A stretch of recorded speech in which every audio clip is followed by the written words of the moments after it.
For the sixth consecutive Black Friday, we are working at Conway Corp Channel 5 Sports, and glad to do so. That means the Wampus Cats are still in the state playoffs, trying to get over the hump and get to War Memorial Stadium and play for a state championship. I'm Jeff Matthews. Thank you for watching tonight. I'll be joined in just a few moments by Levi Gilbert and Tim Roach. They are the voices of the Wampus Cats. They'll be around to visit with me in our roundtable discussion. Then they'll visit with Joe Washington, talented defensive player. He's in the senior spotlight. Coach Buck James will be with them for the Coach Buck James show. I'll take a look at the 7A bracket, down to 4 teams, our game. And then on the other side of the bracket is Rogers and Bryant, an interesting matchup. And we'll look at how all 4 of the teams got to this point in just a few moments. Of course, we'll have Tim's 3 things. We'll have the starting lineup, and we will have the kickoff. Tonight's state semifinal game live from Bentonville. The Wampus Cats and the Tigers. It's coming up on Conway Corp. Today's medical system treats patients like products, not us. Conway Regional brings together key service lines, providers, and technologies to create a unique patient experience that is highly intentional and refreshingly personal. With a hospital in the heart of Conway, a trusted ER, women's services, all from a team that delivers more than medicine. This is not mass-produced healthcare. This is your healthcare. Conway Regional. Curated care. The Conway Regional Health System pregame show continues now. It is Black Friday. Happy Thanksgiving to all of you. And to Leila and Tim, happy Thanksgiving to the both of you and your families. Hope you had a good week so far. And let's finish it off with a win tonight. That would, man, that'd be nice, wouldn't it, guys? That'd be so nice. I would say it's been a while, but that would be an understatement. It's been a really long while. In fact, it's never happened in our 25 years. So we're hopeful for that tonight. We had to get a win last week, though. And if you look at the bracket, which we'll do in a few minutes, it was the most difficult of the 4 games. We had our hands full with the Bentonville West squad that we expected to have our hands full with, but they sure took advantage of some opportunities, especially early on. Those 2 kick returns could have been the death of a team. Maybe they didn't have some intestinal fortitude, but it seems like our guys did, and we got the win. Your thoughts on the Wolverines game Friday night? It was a combination of great matchups for us and terrible matchups for us. In some respects, I told Tim after the game was over, and I really felt this way. I never felt like we were going to lose, even after the 2 kickoff returns, even after the blocked punt. I just never felt like they would be able to stop us running the ball, and that's kind of how it turned out. Yeah. I know Tim didn't feel quite as confident as I did on that respect, but I tell you what, though, I felt a lot better after I went through the film this weekend and logged on my clips, because the truth of it is our defense only gave up 2 touchdowns to them and held them 3 other times in the red zone to a field goal. And so when I saw how that played out, I was like, man, we really, if you could take the special teams out of the equation, which I know you can't, right, but if you take those 3 touchdowns off the board, it's obviously it feels a lot different. And granted, I mean, there's things we got to fix. I mean, we got to clean a lot of that stuff up. I think a lot of that stuff is fixable because it's just blown assignments, essentially, not keeping the other side of the field and being ready for those returns. But I felt much better after going through the film. And like I said, I never felt like we were going to lose. I knew that I think I heard Coach say it this way: Bentonville West is kind of like Pulaski Academy in terms of they do things that you just don't see any other time in the year. So it's very difficult to prepare for.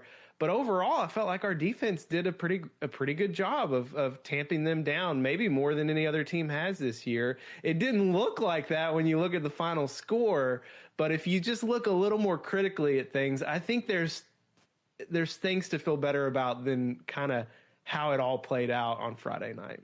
Yeah, I'll be the negative nanny here, but I will say that I thought I really did think that overall we had a good game plan offensively. And we knew we were going to run the ball a lot, and we did. We got the guys that needed to get the ball. They got the ball. Trey Harrison, Amari Davis, and Cambrian Blackman, if you had to name 3 guys, even Carter Crow in there, they got the ball and they did damage. And so with that part I liked. I did not like and I have a feeling this will be on Tim's three things, but tackling with energy and with tenacity was something I think we lacked a little bit of, and we were doing a lot of chasing. These guys are fast and they do a lot of misdirections and what have you. I thought we needed to tackle better, and we will definitely need to tackle better against Bentonville this week.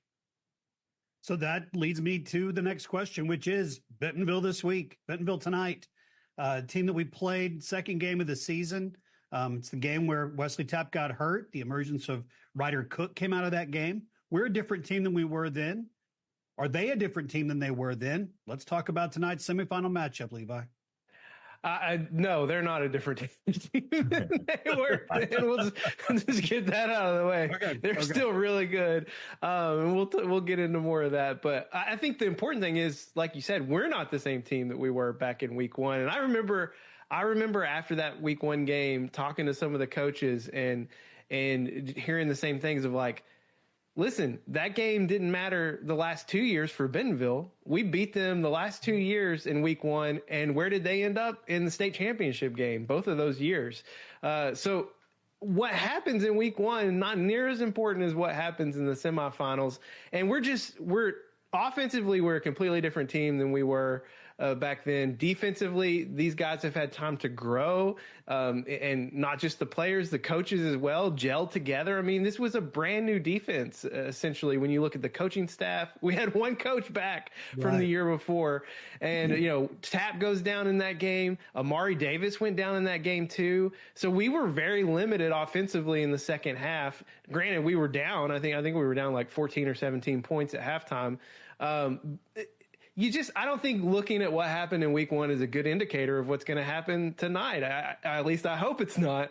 I think we're going to see a much better effort. The thing is, though, Bentonville is, they're just as good or probably better than they were in week one. So it's going to take a monumental effort. They have guys all over the field that can do things. Talking about, we were talking earlier about getting our guys the ball. I mean, they've got 3 receivers all with over 600 yards receiving or real close to that. So they're much more spread out in terms of production and who's doing it. They've got a lot of guys doing it. Whereas with us, we got like 1 or 2 guys that are really doing most of the production. It's going to be a monumental task for our defense, our offense. We got to be able to run the ball. If we can run the ball effectively against them, we're going to keep it a close game. We're going to be able to stay in it. I mean, that's been the case for anyone that we've played this year that's better than us, is can we run the ball? If we can't, it's going to turn into a long night. I think across the board, they are bigger and stronger than we are, although we were pretty close. I would say that it's not a chasm between the two, but they are very talented and big up front. To me, what this game comes down to is more of the mental side of the deal. If you believe that you can get this thing done, I mean, yeah, that sounds simple, but it's not. They have to overcome some things. They're going to have adversity in this ball game, and it's not, well, okay, we'll fix that for next week. There is no next week if you don't fix it. So you have to bring a different approach, and I think that's from the coach's perspective. That's definitely from the players' perspective, even the fans. We have to approach this game differently. We have to do something different. We've been here now 6 times in a row. I'm tired of not making that step. And if I'm tired of it, I can only imagine what the coaching staff and the players and the parents and all those folks are dealing with. We have to have a different mentality. We have to overcome some things. I'm ready to take the next step forward. I hope they are too. We were talking about the bracket earlier. Let's take a look at that, because even as you were just talking about, we've been there 6 straight years, ready to take the next step.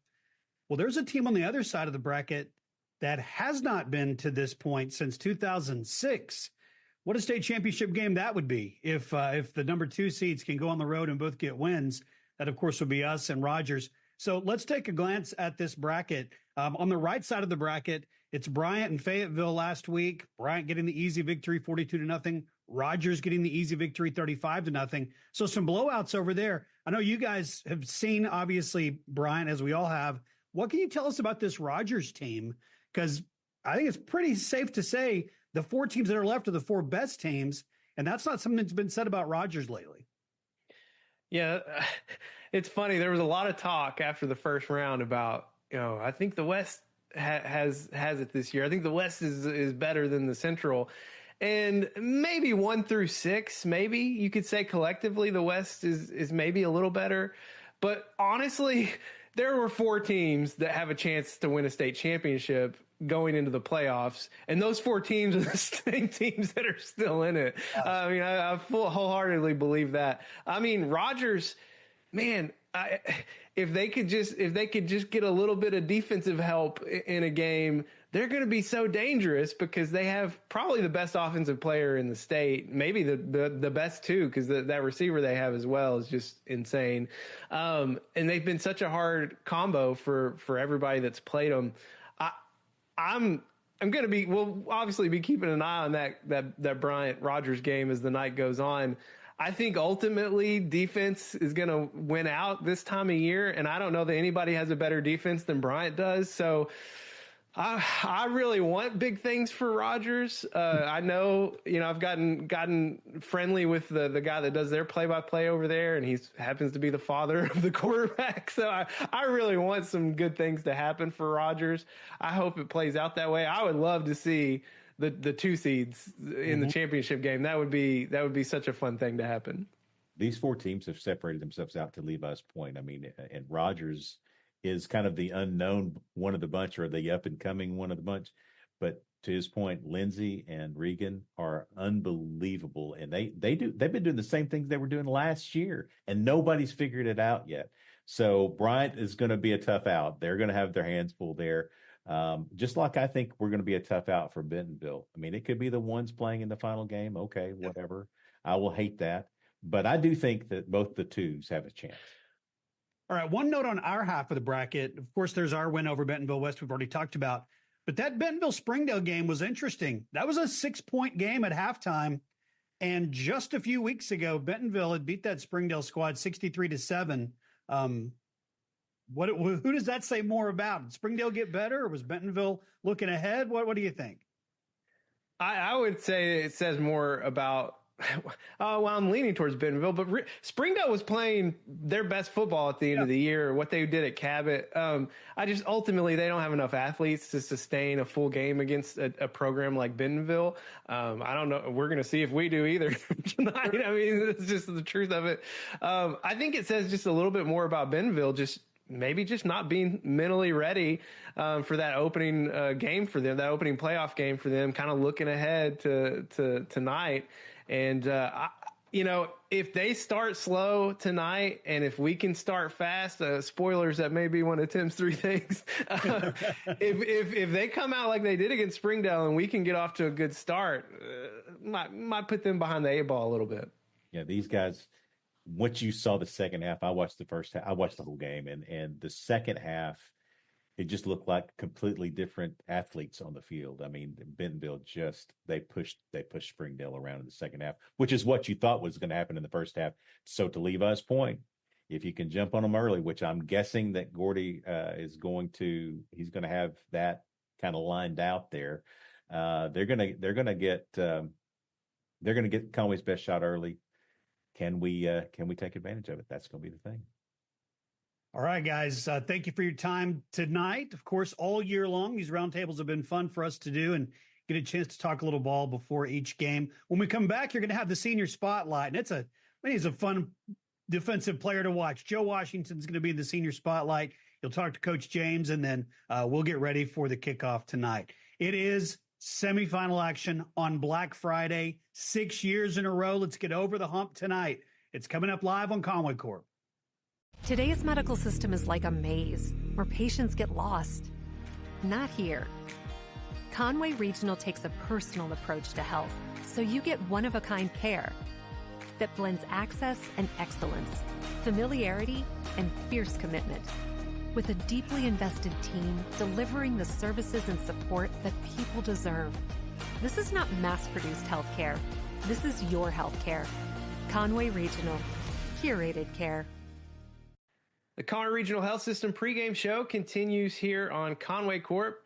Joining us this week on the Senior Spotlight, it's senior defensive lineman Joseph Washington. And Joe, we like to start these things off learning about your football journey. Where did it all start for you here in Conway, and how did it lead up to playing on Friday nights?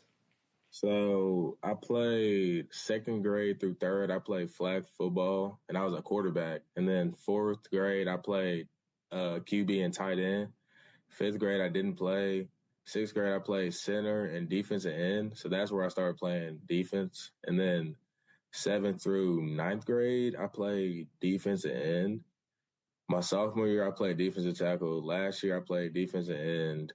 And then I moved towards the end of the season. I moved inside a little bit on pass rush packages. And this year, I play defensive tackle and defensive end a little bit, and I like it. I love it. You've had a great year this year as well. So, hey, so you get a chance to face up in the 7A. You get a chance to see some of the biggest offensive linemen in the state, and this week's no different. You're going to see some big dudes.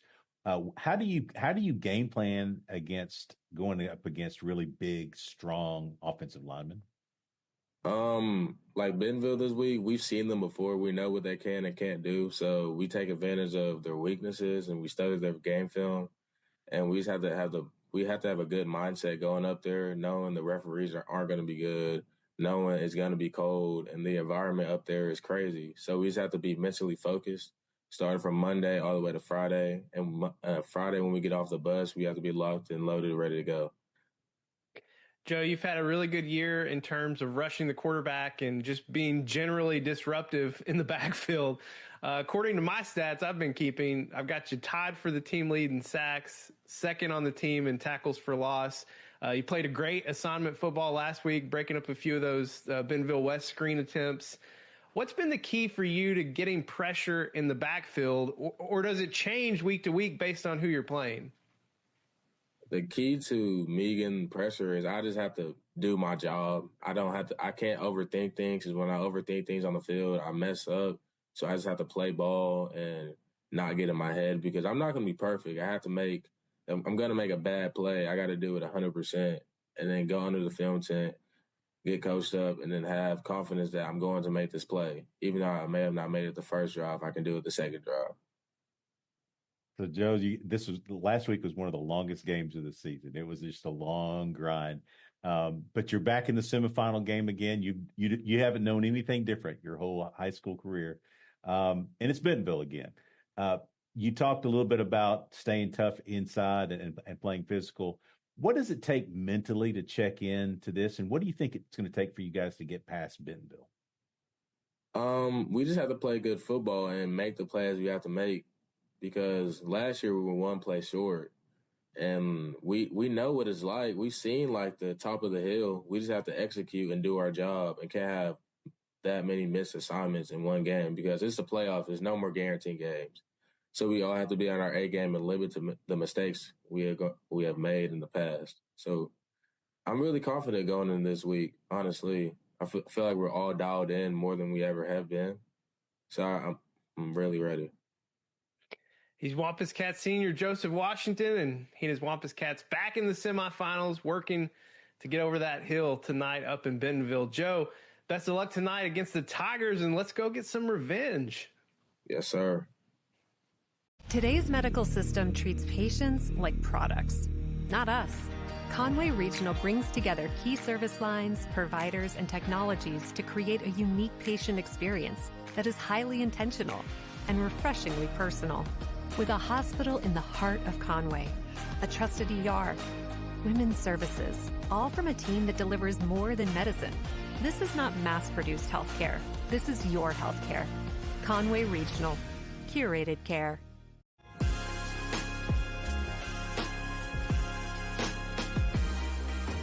The Conway Regional Health System pregame show continues. Wampus Cat head coach Buck James joining us again. And Coach, congrats on getting a win last week in the quarterfinals. It was an entertaining game. It was a long game.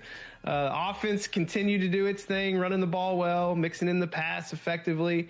Your defense really only gave up 2 touchdowns to Bentonville West, held them to a field goal 3 different times in the red zone. But special teams kept the game interesting. What were your takeaways from the quarterfinals? Well, a win's a win this time of year. I mean, you got to take it for what it's worth. You know, If it's ugly, if it's good, if it's bad, however you win is good. And so I'll take the win. There's things that we got to improve. Obviously, the bear in the room is the special teams. I mean, I think in all my years of coaching, I've never had that happen, and never really had that many kickoff teams, score on us, to be honest with you, over the years. But to have back-to-back before they even ran offensive play was pretty amazing. And, it's something that we didn't do well on tape. I mean, obviously Brian exposed it the week before, reversing the field. And we did a poor job of coaching our kids. And because, we've given up the edge over there, and we didn't do a good enough job coaching our kids, and they saw it and took advantage of it. And we've got to do a better job on our end. But, the kids are going to do what we ask them to do. And sometimes we've got to make plays, in spite of that. But I thought that defensively we played the best, probably the best they've been played against all year long. I don't think anybody's held them to the total that we held them to just on defense. And, I'm proud of the way we played. It looks bad sometimes, but they're very, very good on offense. And we knew this. And it's sort of like Plastic Academy. We don't see this kind of stuff that much. And so it's hard to stop. It's hard to prepare for in 1 week. Very talented quarterback and receiving core. And I thought offensively we did a heck of a job. We scored 55 points. We had one call back. We sort of tried to run the clock out instead of really trying to score. We really just wanted to keep the ball for a long time and, sort of took us out of our rhythm. But all in all, I thought it was a good win. It was 10:30, I think, before I got into the field house. And so it was a very long game. We've got to clean up some stuff. We missed we missed about 35 or 40 tackles. We had too many missed assignments. There's a lot of stuff we've got to clean up, and we've got to play at a higher level. The last 2 weeks I think we've had right at 70 missed tackles. There were plays that we probably had 5 missed tackles on one play last week. And we've got to tackle better. That's a mentality. That's a focus. That's a discipline. And our guys on defense have got to want to tackle and tackle now. And if we're going to keep playing in the playoffs, we're going to have to become a good tackling team. And it's not because we're not working on it. It's not because we can't do it. It's because we don't make it happen. And we've got to change that mindset and that mentality and be disciplined enough to get the guys on the ground. Coach, you've been playing Thanksgiving week for the last 56 straight seasons, it feels like. So you've been here and done this. And I know that these kids, your seniors, have done it for 3 years in a row, but there's a lot to distract the kids. And some of it's good. Sometimes it's family and all the other things that go with it. But how do you as a coaching staff take this week where it's a really abnormal times and keep their focus and get their mentality right for one of the toughest games they'll face all year? Well, we try to keep it as routine as possible. And there's nothing routine. We start practicing in the mornings. It'd be like herding cats if you try to do it in the afternoon. And, we try to have the same routine that we do in the afternoons in the morning. Conway's been blessed. I mean, you look at the history, the last 6 years of football in Conway, Arkansas, and they've been in the state semifinals. There's only one other team that's done that in the last 6 years in 7A, and that's Bryant. And, we're in elite company. I mean, we're in one of the top 3 programs in the state. And but we've got to cross the border. We've got to cross that barrier. And, it's a mentality. You look at the 6 games that Conway's played. I coached in some of them against them, and then I've coached in 3 of them. So, it's been a play. It's been a tackle. It's been a 4th down. It's been a bad call. It's been a field goal. There's been all the scenarios, and it's came down to the last play in five of the games. And so we've got to raise our level up. I mean, when you get to semifinals, you're not playing just average good teams or winning teams. You're playing the best of the best. And, the best coaches, they're well financed. They have all the things they need. They've got all the players. But you've got to go out there and make plays. And big-time players make big-time plays in big-time games. And it's came down to we haven't made a play. And at some point, we've got to make a call.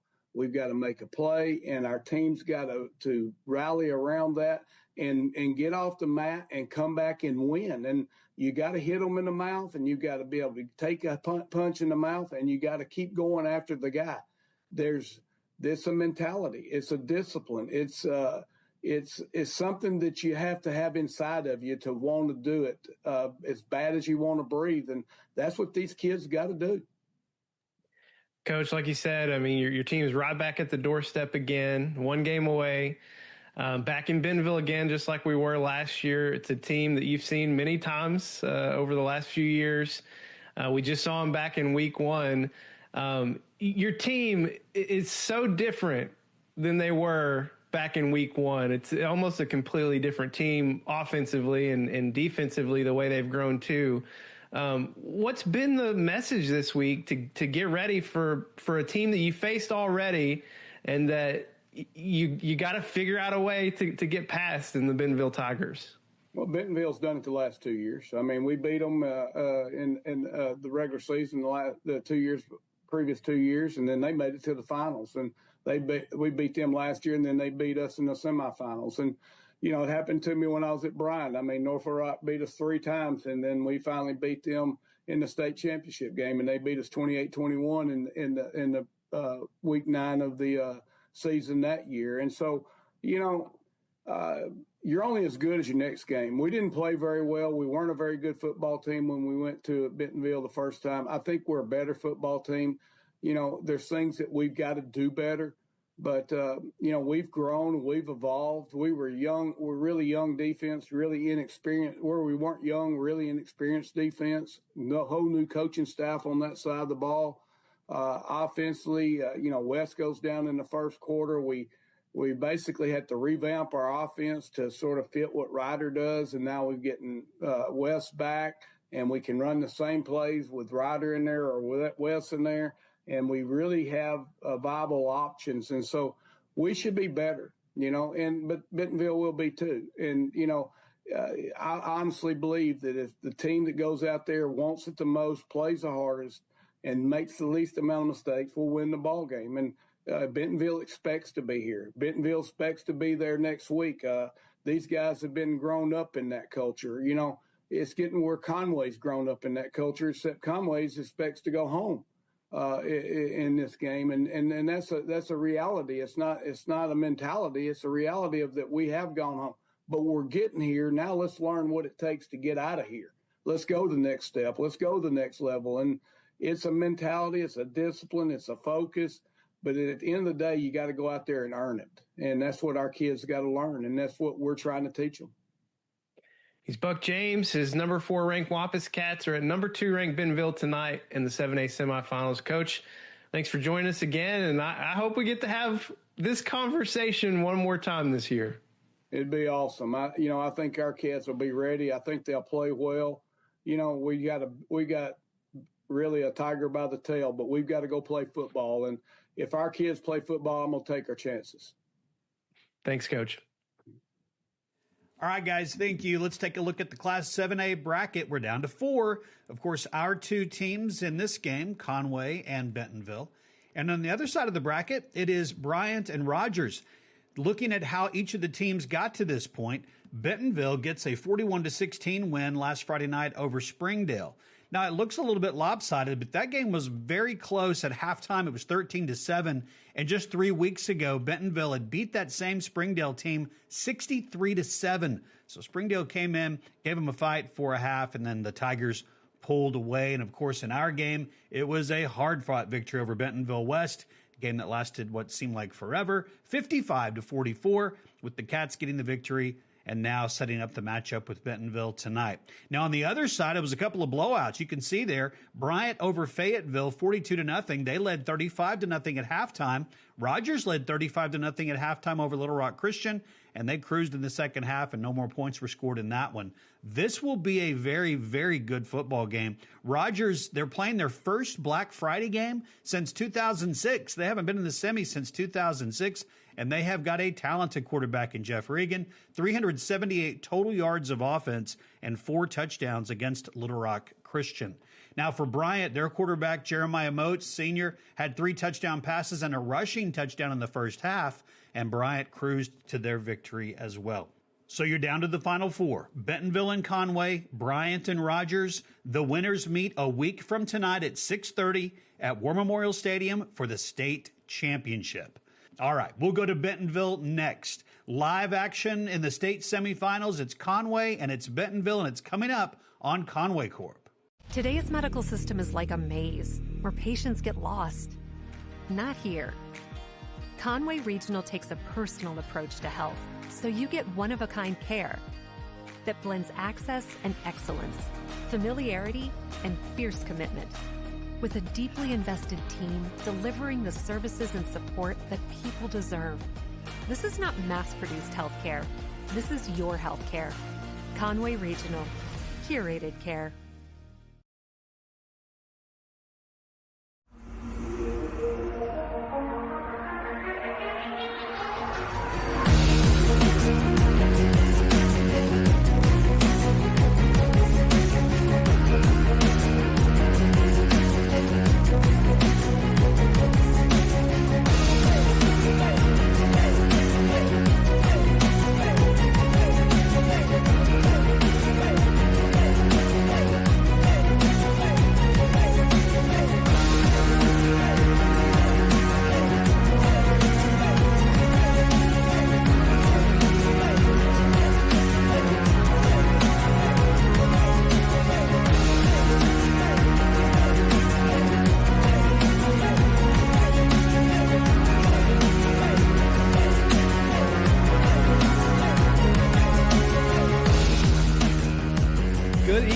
Welcome back to Bentonville here in Northwest Arkansas.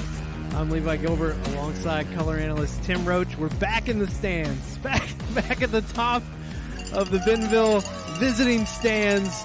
We were here all the way back in week one. Here we are again. Tim Roach back at the scene of the crime.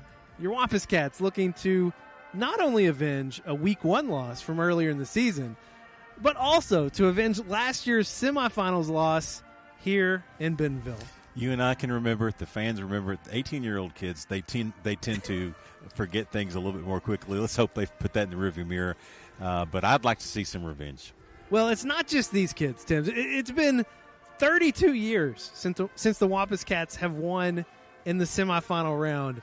Here in the 2020s, it's been 6 straight semifinal appearances for your Wampus Cats, all of them ending in defeat, many of them very painful, unimaginable defeats, coming down to just 1 or 2 plays sometimes, even a year ago here on this field.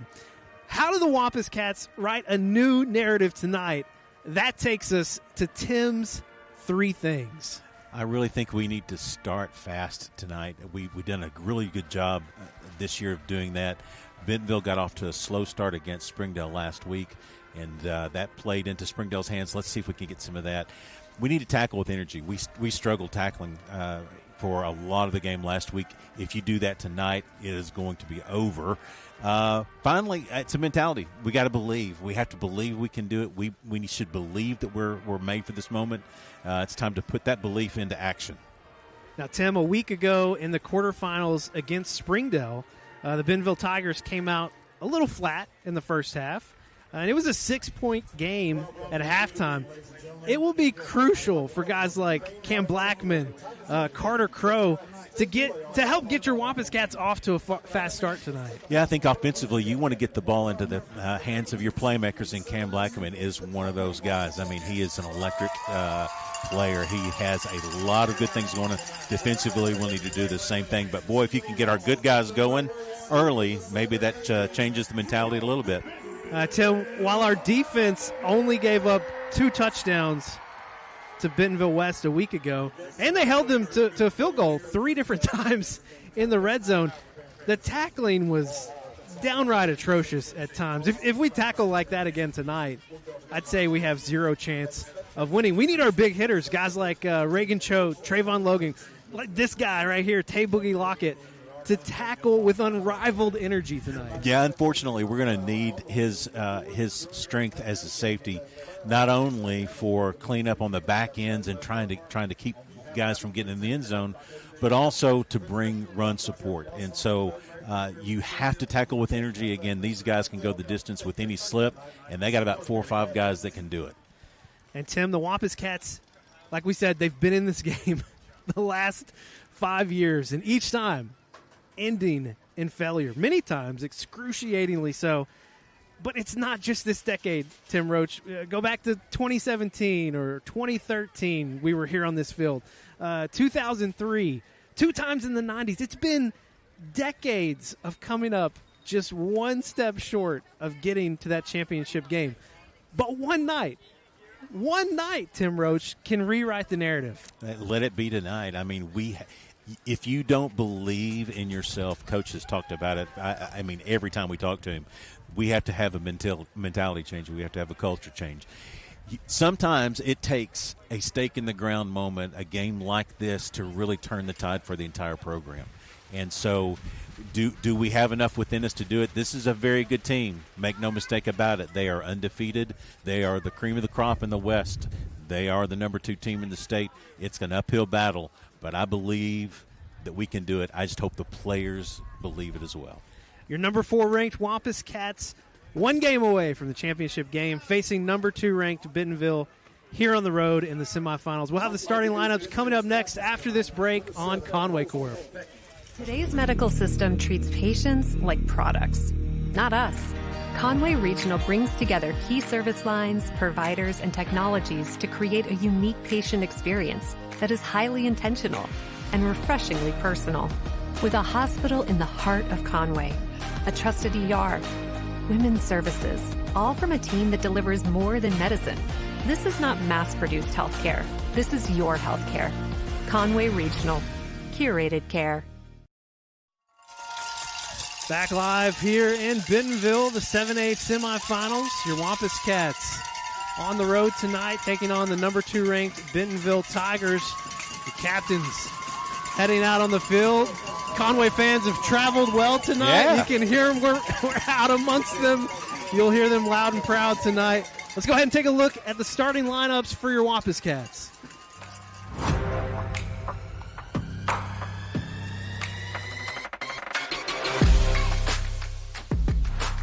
Cam Sims,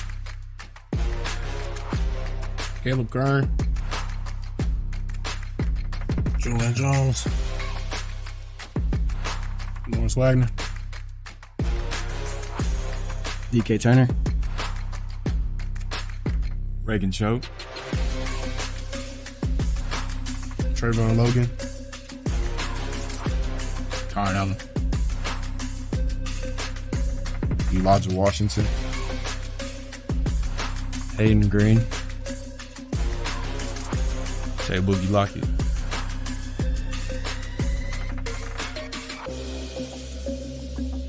Crosby Kier, Will Upton, John Hunter Scaife,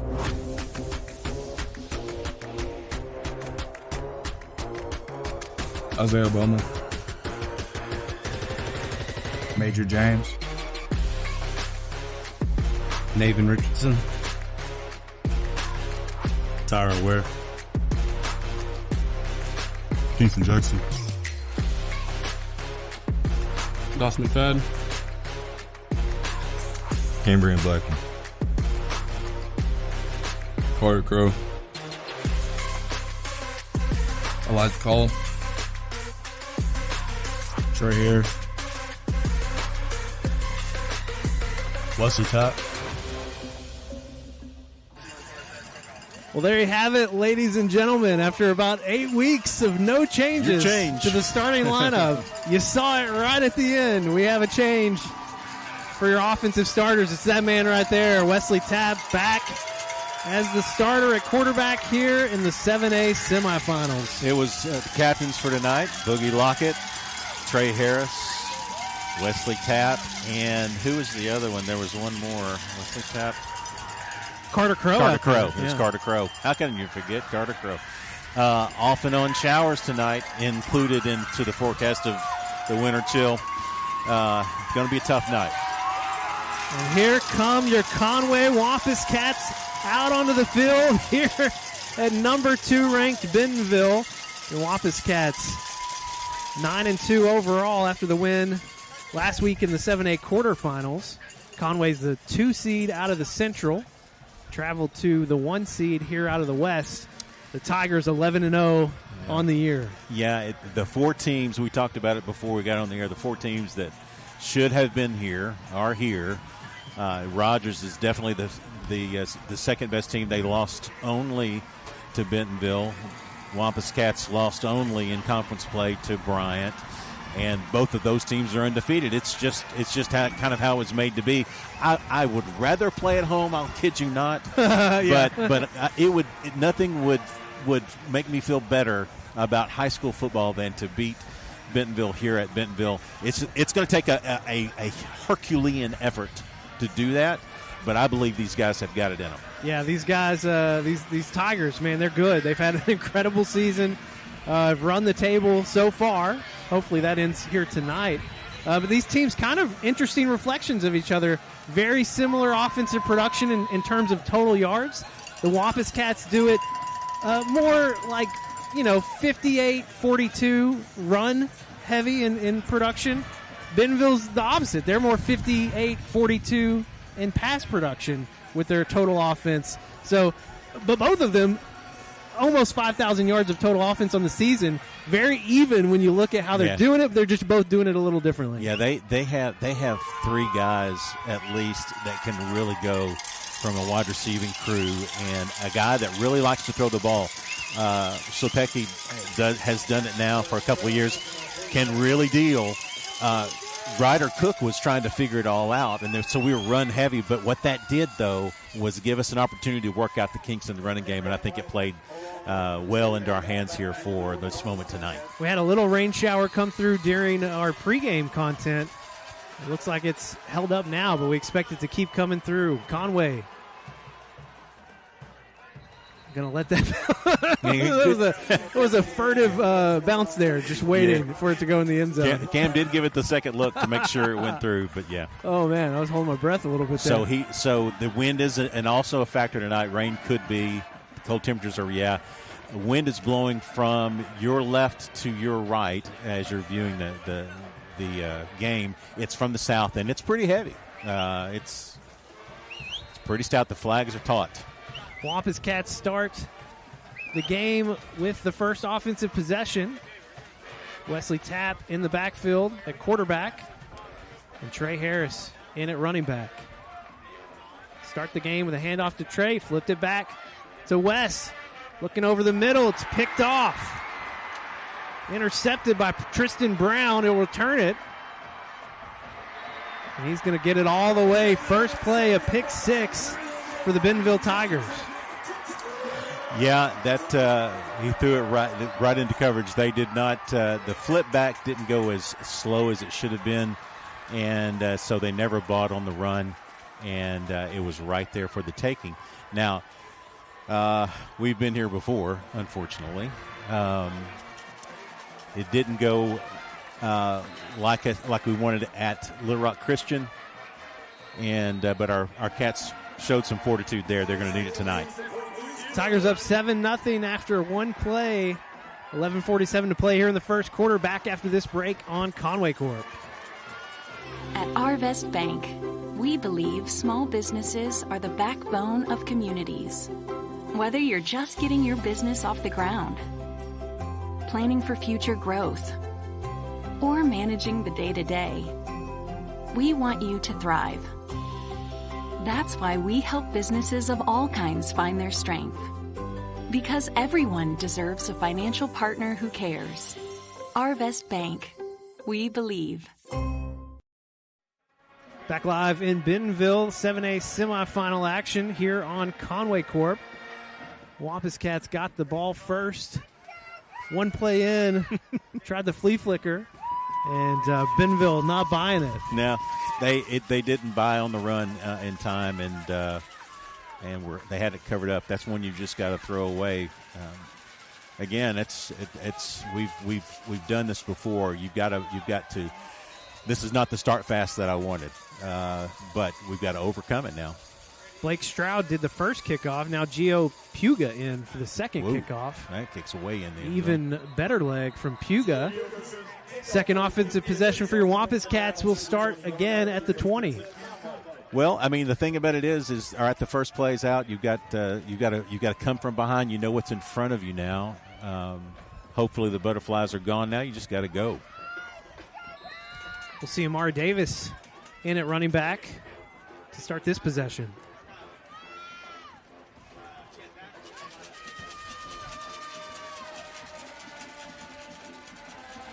Give it to Amari. Amari, little hesitation move. Up the middle, he's going to pick up a few. Now, they're big up front. They play fairly straightforward up front, but they are big, physical. They'll play 3. They'll play 4. Their defensive end is really good, number 9. Julian Grundy. Yeah, Grundy. But the offensive lineman, Newman, plays also on defense as well. Got That's him in the middle. A diamond formation out here. They get it to Amari. Amari breaks one tackle, leans forward through another. He's going to pick up another 3 or so. 3rd and short upcoming. That's manageable. That's a new formation. We haven't seen that. Yeah, no. Trey Harris now coming in as well as Boogie Lockett. Ball at the 26, 3rd and 4 upcoming for your Wampus Cats. Plenty of time on the play clock. 3 receivers out to the far side. Twins stacked here on the near side. Tap. Gets the pass out. It's batted down. Incomplete. The pocket did kind of collapse there, and as tall as Tap is, still couldn't get it over the big defensive lineman that they had in his face. Quick 3 and out. Bring on Will Upton. The senior has had a great season punting the ball. Had a punt blocked a week ago against Bentonville West. They are fully stacked up front. Now they may drop out of it, but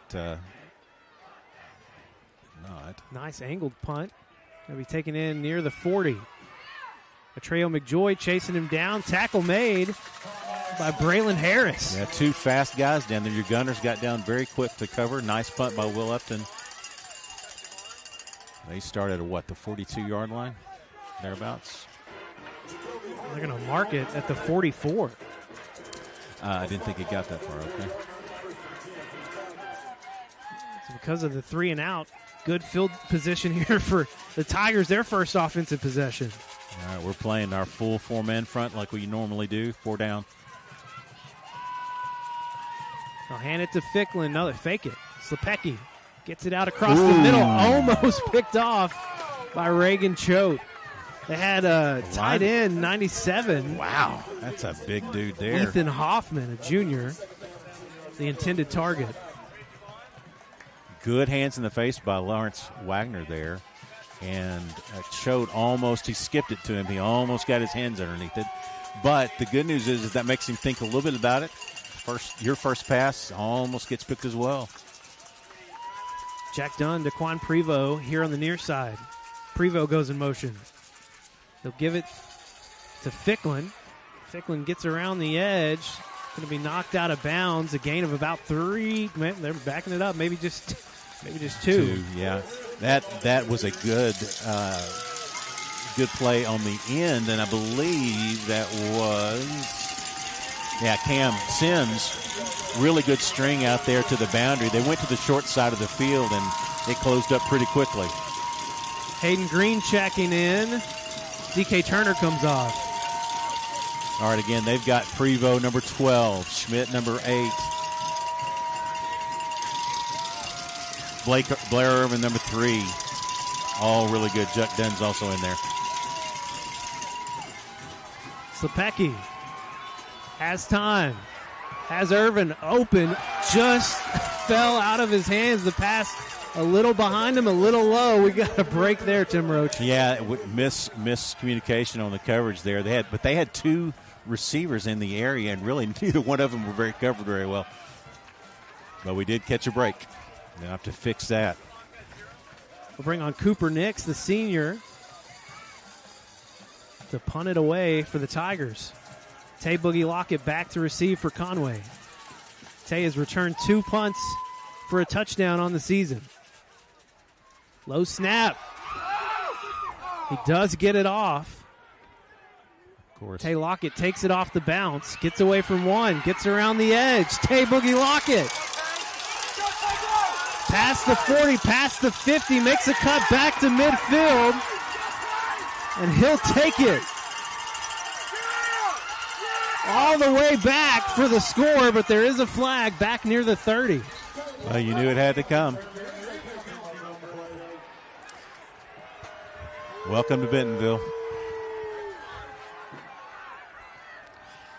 Can we run that one back, Justin?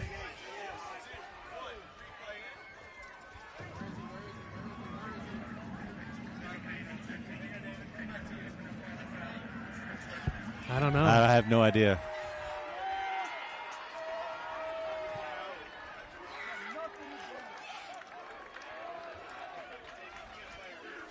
Coach Throneberry out there trying to get an explanation.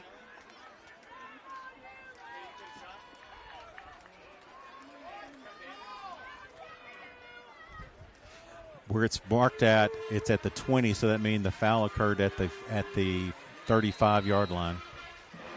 Wow. Well, you don't get a flag that's any bigger than that. Wampus Cats start their third offensive possession at the 20. This time after a punt that was returned, comes back for a penalty. Give it to Trey Harris. Trey hit quickly from behind, flag flying in near the 18 here on the near side.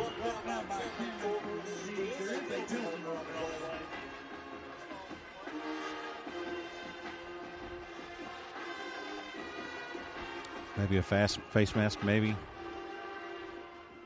It's a weird place for a hold.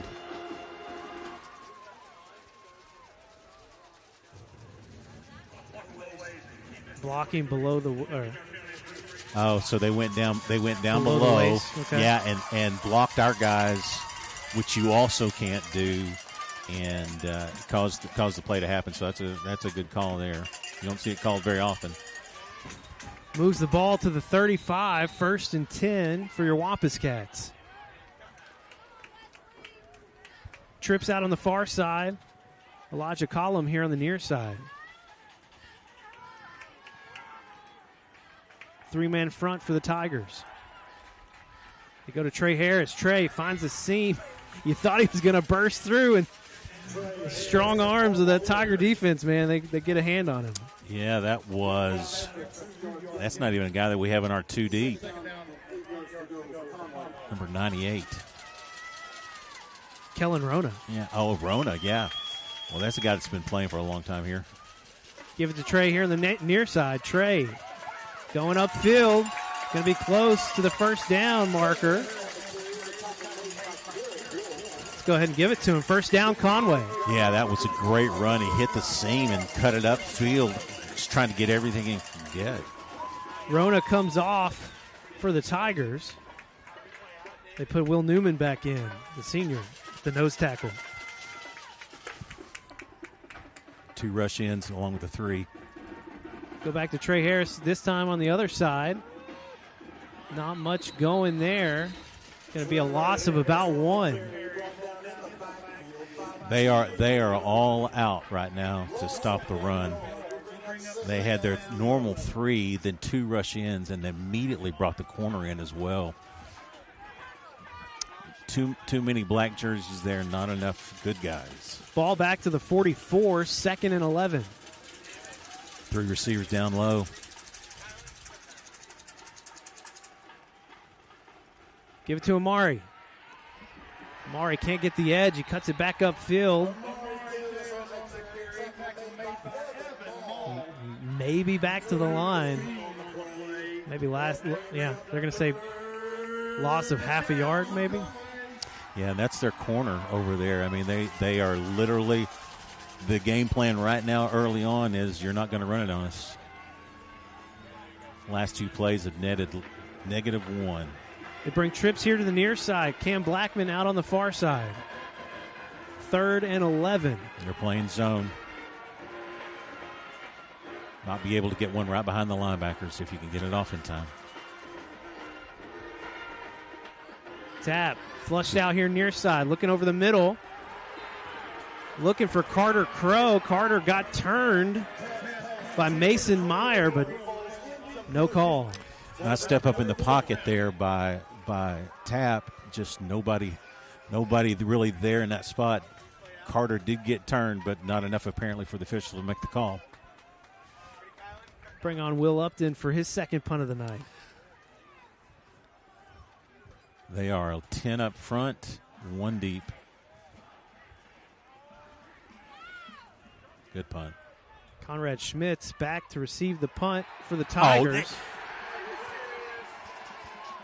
The flag he coming literally out. never even. I don't think it's not a halo.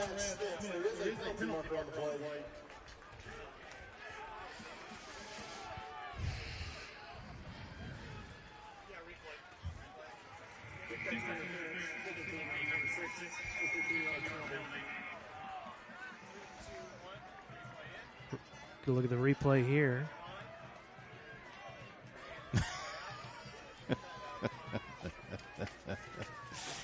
Yeah, okay. Yeah, right. All right. Defense, you did a great job first time. You did lose somebody deep down the outside third. You got to be careful here. Bentonville starts this drive from the 40 after the penalty. Rolling out near slide, Slepecki. Looking over the middle, out of the hands of Conrad Schmitz. 2 Conway Wampus Cats there defending. And DK Turner with a nice pop. Reagan Choate there as well. Got it on the rollout.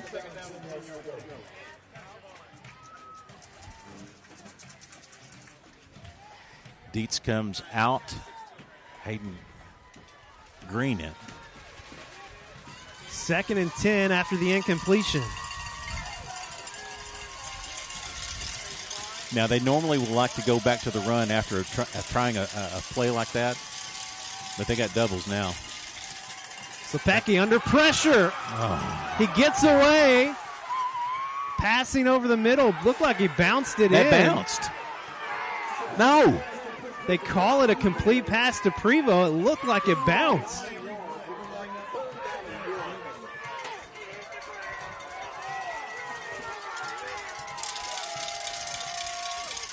Wow. I don't know. Oh, he might have got his hands under it. Well, we missed. That's on us. We missed our opportunity. Yeah. 3rd and 1. Backside pressure almost got there. They go to Ficklin right up the middle. Bounces off a Conway defender. Comes back. Ooh, he did not. Oh, no. They're calling forward progress all the way at the 48. How? How in the world? That's where the contact was made, but he didn't go down anywhere near there.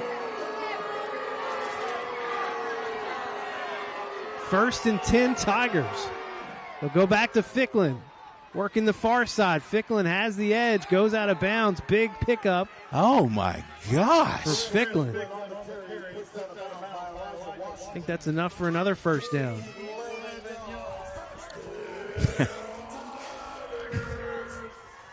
All right, got to settle back in.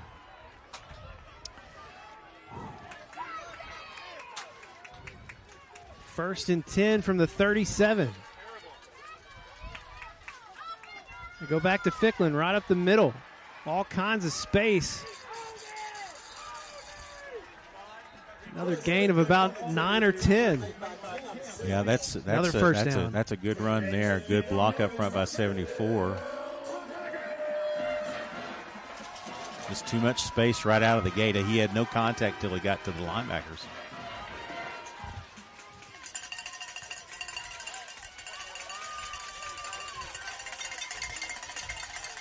Give it to Ficklin again, right up the middle. Contact made coming from behind. Yeah, that's after a gain of about 6 or 7. So you've got that. He's not getting any contact at the line of scrimmage. It's all starting with the linebackers. So we've got to create, and again, they're huge up front, but we've got to start to get some contact at the line of scrimmage. Ball down to the 20. It's 2nd and 3. They'll run it every time like this.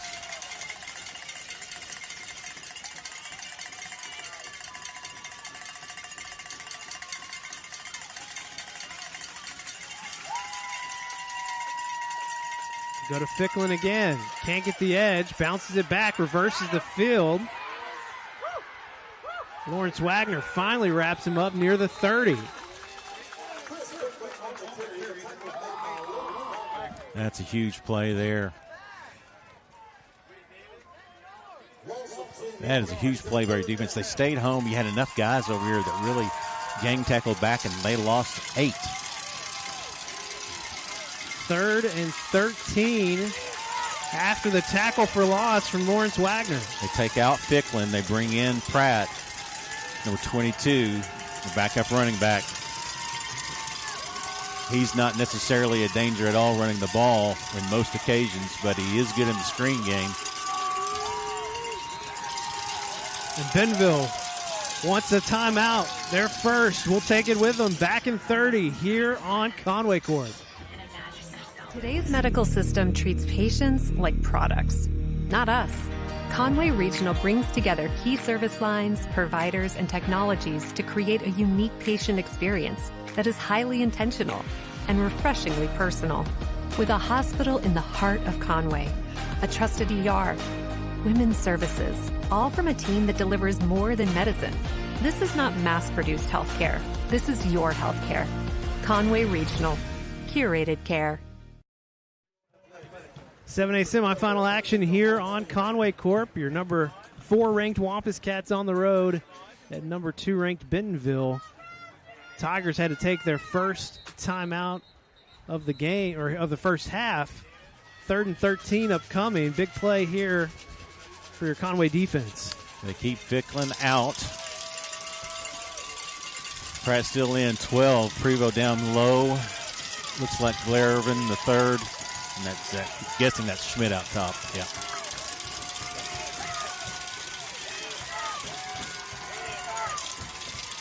Prevost goes in motion. We're in zone. They fake it to Pratt. Slepecki gets away. Just going to throw it out of bounds. I don't know where he was throwing it exactly. I'm not sure it got beyond, maybe it did get beyond the line of scrimmage.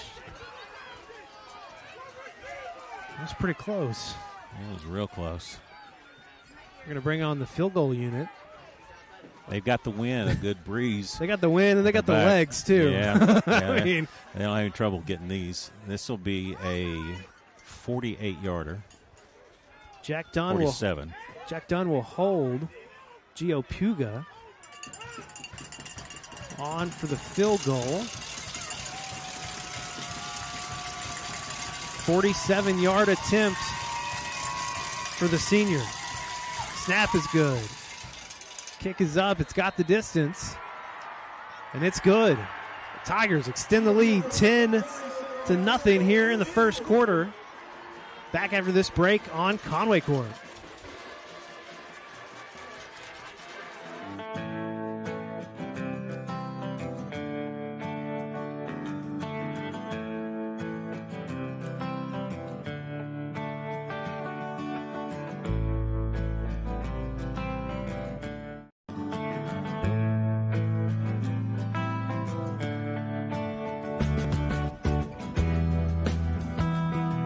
Come see us. Check us out online at countrysidemotors.com. Thank you for your business. That Tiger drive all started with the interference on the punt return. It was called on Braylon Harris. And then a few questionable calls. Questionable spot. Yeah. The spot was it. I mean, that's an amazing spot, which I gave them the first down. It wasn't like, okay, well, that's just something. It gave them, when they went from 4th down to 1st down. You just got to overcome these things. But your Conway defense holds Bentonville to a field goal there. 10-0 as Cam Blackman will let that go into the end zone again. Every Conway drive has started from the 20. 3 off of a kick and 1 off of a punt. Yeah, that was a touchdown. Yeah. That was a run back of Boogie Lockett. But, again, you got to play the game that's in front of you and everything all these challenges, that you have to be up to it. So dig deep. Well, you'd feel a lot better if you could go get some points here. Yeah, we definitely need points now. Trips tied here on the near side. Trey Harris goes in motion. They get it to Cam Blackman. Cam taking on the contact near the 25. Nice pickup on first down for the Cats. Yeah, they've used that diamond formation out there, and you had Trey Harris out there in an additional block. Good job to get 5. Trey was doing a great job blocking. Yeah. Picked up 5, 2nd and 5. Cam and McCray out wide to the right. They fake it to Trey over the middle for Dawson McFadden. Dawson makes the catch just past the 30. Has enough for the first down. That's a great throw. Real tight throw. Nice catch by McFadden. Big target over the middle. Turned around in the zone. Just kind of floated through a little bit of a drag route. 17th catch of the year for Dawson. 1st and 10 from the 31. Blackman here on the near side. Carter Crow and Alex McCray out on the far side. Give it to Trey Harris. Trey makes a cut back towards the middle. He's going to pick up a couple on first down. They're clogging up the middle. They've done a really good job defensively up front of really, really making it churn in the middle. There's just not a lot of space. We've had a real good time this year of popping that middle zone read draw, and it just has not happened tonight. Passing on 2nd down. Looking for Cam Blackman here on the near side. Pass a little high. Cam got some hands on it and then almost caught it off the tip. Yeah, just floated a little high into the breeze there. Good backside pocket formation by your offensive line. Just floated a little bit. 3rd down and 8. 2 receivers to each side for the Wampus Cats.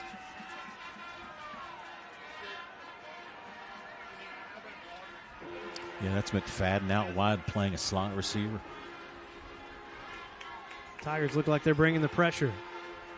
Get it out to Carter Crow in the flats. Carter going to pick up about 4, but well short. All right. I'm going to punt this away.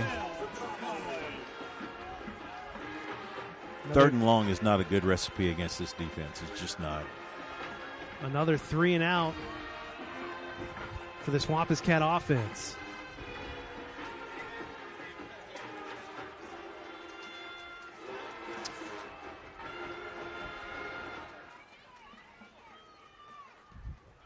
Punt is away.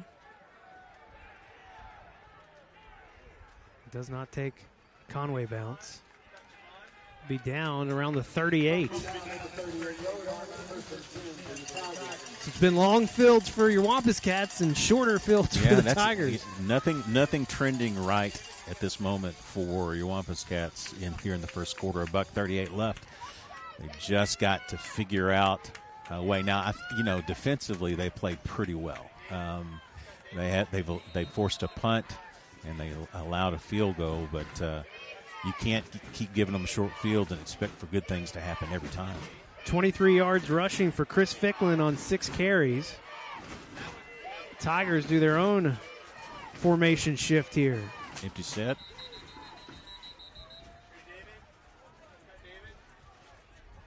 Was there a flag? He's holding it in his hand.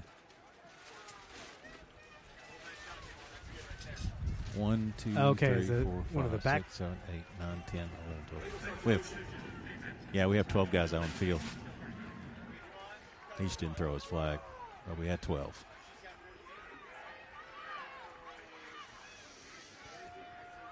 Well, that'll make it 1st and 5 for the Tigers.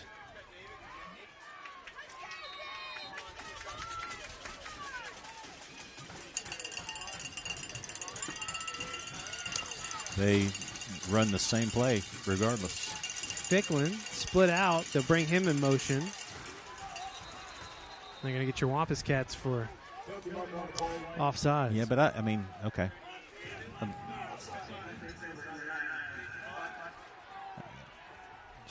I saw him fall forward, but I didn't think he got across, but maybe he did.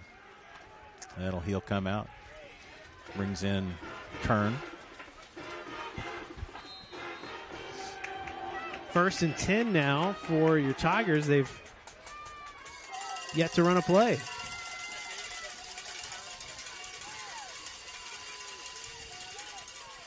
Give it to Ficklin. He gets the edge. He's going to pick up about 6 or 7. We've got to get out. So when he gets out there that fast on that edge like that, we have to figure out a way to close that gap. I mean, he's going full speed out there. They're sealing off that side of our defensive line, and nobody's home. Having a lot of success running the ball, not as much throwing the ball. 2nd and 4. Schmidt goes in motion. Low snap. Play blown dead. The false start against the Tigers.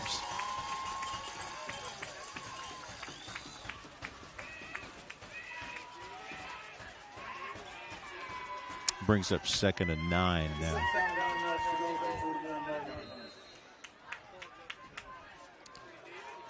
Schmidt and Prevost out to the top. We got Blair over in the 3rd and Dunn down here low. Slepecki, they're trying to set up the screen. They flip it over to Ficklin. Great tackle by Bryson Williams. Good tackle. No gain. They wanted to come back. I think they wanted to come back here first. And it looked like they were trying to set something up in the middle. Yeah, and it wasn't there, so they flopped to the outside, and it just wasn't there. 3rd down and 9. Your Conway fans getting loud. 4 wide receiver set. Slepecki. Looking here on the near side, has Irvin wide open in the zone. Yards after catch all the way down to the 26. Yeah, he sat down right there, and there was nobody home.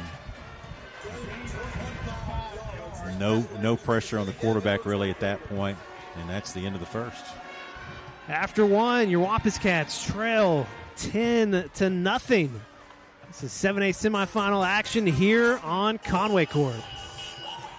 At First Security, we love our home state, but Conway might be our favorite community of all. We pour our time, energy, and resources into the nonprofits and charitable organizations working hard to make Conway a better place for us all. Investing in students, schools, and educators. Helping neighbors triumph over challenges. Building faith, building hope, and looking forward to our shared future. First Security, proud to be your bank and your bankers, making Conway even better. Well, at the end of 1, really only one big monumental play for your Wampus Cats. It was a punt return for a touchdown, but got called back for a penalty. Nothing much else to show for Conway so far. No, a couple of first downs. Just not a very good quarter all the way around. And Bentonville starts the second. 26 yards to get for another score. 63 yards of offense in the first quarter for Bentonville. For your Wampus Cats, just 31. Yeah. So not a lot of offense from either side, to be honest. No. But it's been shorter fields for the Tigers. Yeah, and that's a big play that they just got right before the end of the first quarter. 1st and 10. Give it to Ficklin. DK Turner gets hands on him.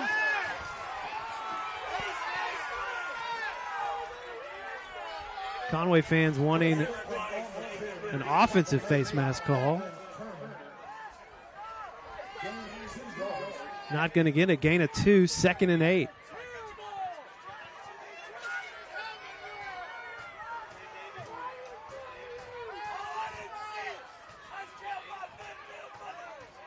Ball at the 24.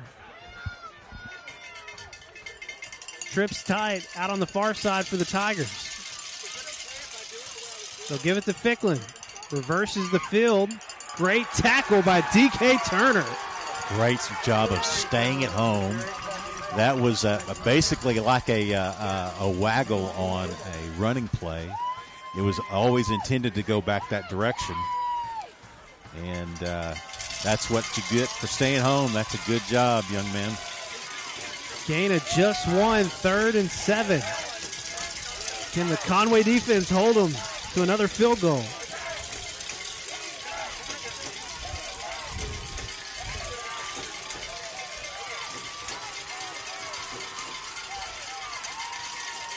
Slepecki rolled out far side.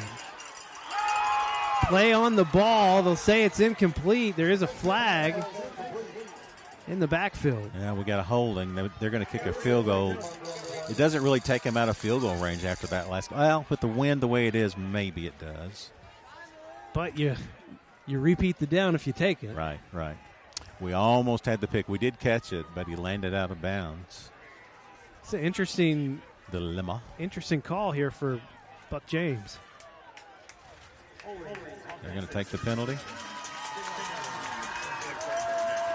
I guess the thought is if you can get another hold here, you keep them from getting 3. Well, the other point is that 3rd and 7 or so, they might go for it on 4th down or 4th and 7. Moves the ball back to the 33. They are down to 10 seconds on the play clock. Pratt in the backfield. Slepecki sacked at the 45. Joe Washington. Thank you very much. That'll take you out of field goal range. Punt team. Boy, that was bull rush up the middle. Joe just took his guy on and just kept after it. Nice. Caleb Kern in there actually making a lot of noise, and the guy let Joe go a little bit to try to help with Kern. Make it 7 sacks on the year now for Joe Washington. Tay Lockett back at the 10. Let that one go. Bounces at about the 10. Boy. Just dies inside the 5. Yep. Man, oh, man. The rich get richer there. That's they don't need a whole lot of breaks, but they got another one. Well, great job by your defense there, though. I mean, it was 1st and 10 from the 26-yard line, and they only made 3 yards and ended up losing all the way back to almost the 50. So good job by the defense there. Wampus Cats have rushed for 13 yards in the first quarter. Can they get the ground game going here? That's offsides.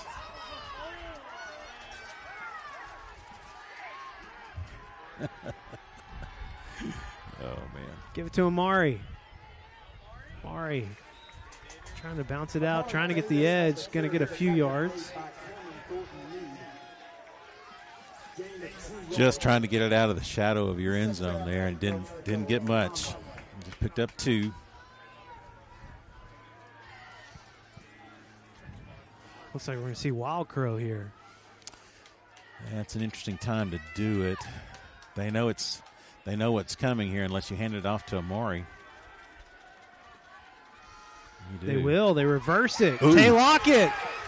Blockers out in front. Tay Lockett past the 30. Oh, my gosh. Past the 35. Goes out of bounds. There's a flag back near the 28. Oh, my gosh. Oh, my gosh. What a great block by McFadden.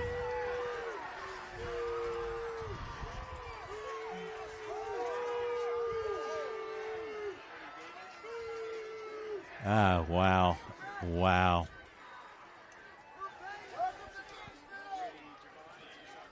Well, that places it back at just inside the 18? Yeah, but it's a first down.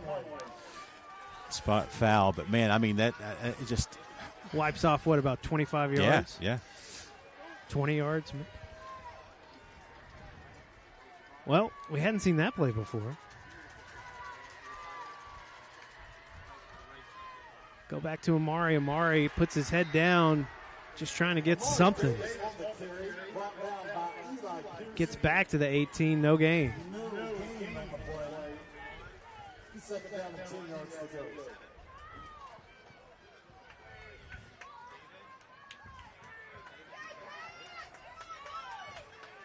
Three down low, one up top.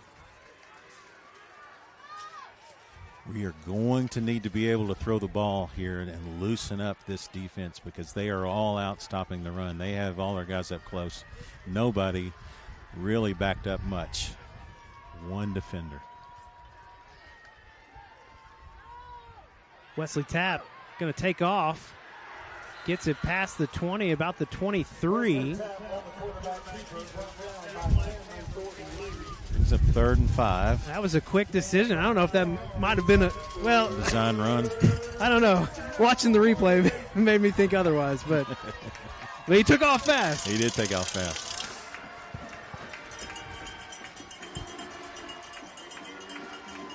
Third down and 5. It's empty for Wesley Tapp. Plenty of time on the play clock. They're coming.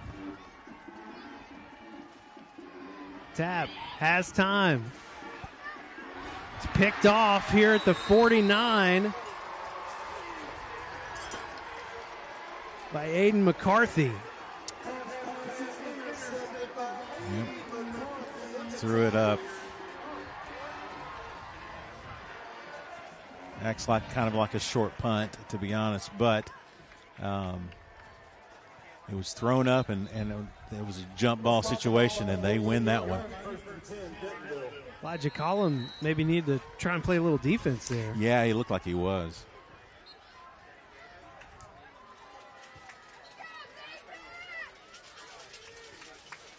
Well, second interception here in the first half for this Tiger defense. They start on the Wampus Cat side of the field again. Give it to Ficklin. Benny Mosley making the first contact.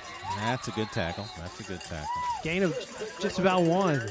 Yeah, that's the first time really up the middle there where we've made contact at the defensive line. Looked like we pulled a little stunt there. Well, Joe Washington on that big sack earlier was stunning. Stunning in.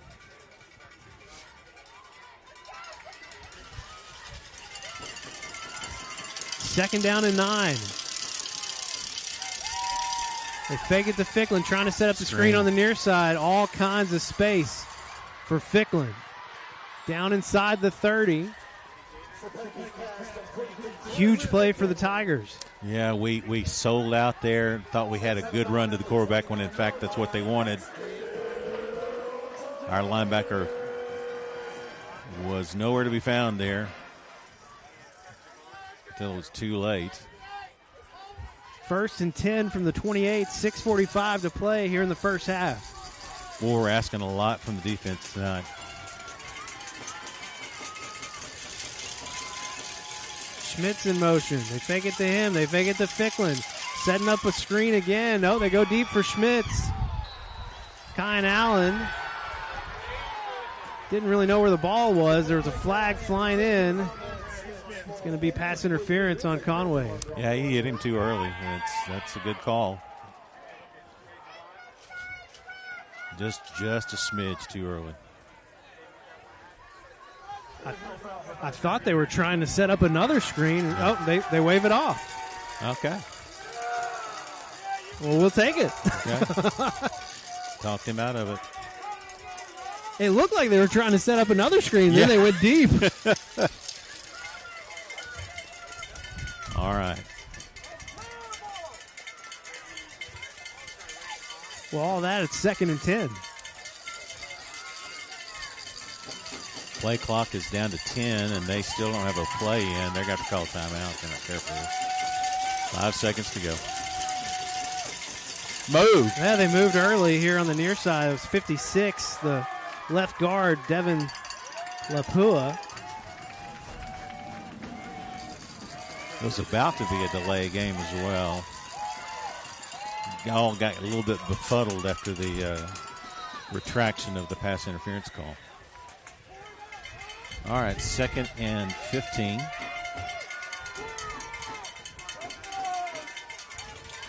The question is, do you want to try to get a little bit of this back now with the run by Ficklin, or you want to throw it? They're going to throw. Slepecki plants his feet, going deep, going for the end zone for Prevost. Overthrew him. Yeah, that was actually good coverage in the end zone. You had Boogie out there as well as Kine Allen. Good pressure on the quarterback on the backside here. Wagner and Cam Sims. 3rd and 15. All right, so last time they ran, they were 3rd and long. They ran into the zone, sat down Blair Irvin, number 3. Nobody home there, so you got to be careful to sit down, getting to the mark and just sitting there waiting on the throw. Slepecki looking near side the whole time. Prevost in double coverage. Out of bounds. Call it incomplete. Nice. Out of bounds. He caught it, but he was out of bounds. That brings up 4th and 15 from the 32. Now you're into the wind now. 33-yard line. You're into the wind, so that kick doesn't look as friendly as it once did. It'd be a 50-yarder. I saw him kicking 45-yard field goals and making them in warm-ups, but into the wind, I don't know. This is in no man's land. You got to go. Wampus Cats in the zone. Slepecki trying to get away. Has space out on the far side. I think he was past the boundary when he threw it, but it goes out of bounds. He was. Okay, flag came in.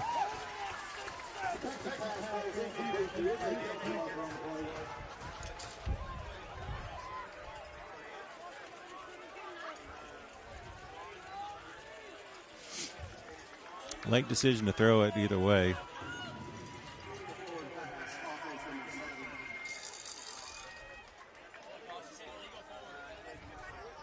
So they mark it. Okay, well, never mind. Turn on downs, and they'll give them another 5 yards. Best starting field position for your Wampus Cats all night, right here.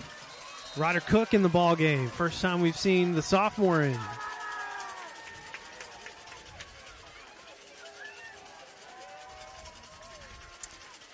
Got McFadden on one end and Crow in the H-back position.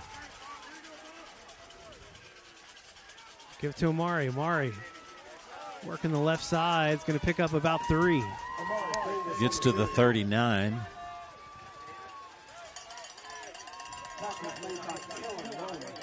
He comes out. Trey Harris comes in.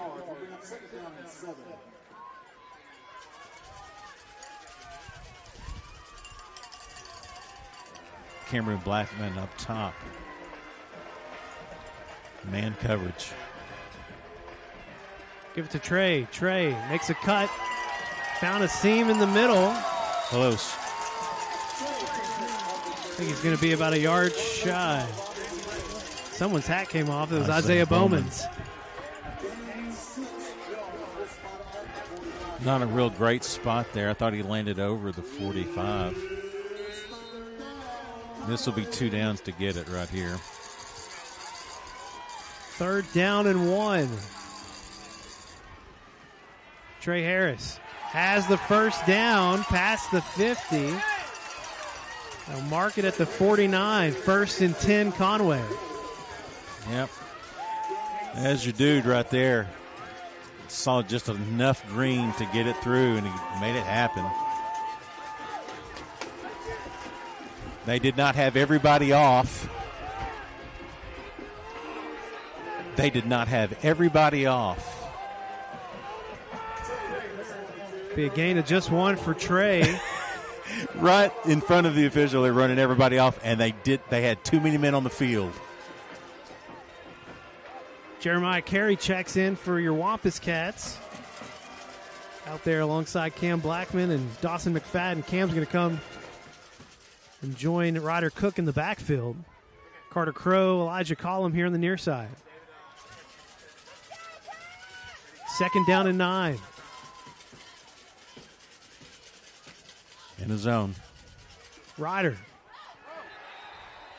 Pass got batted down by Grundy. Yeah, he's a big dude. Big wingspan up there.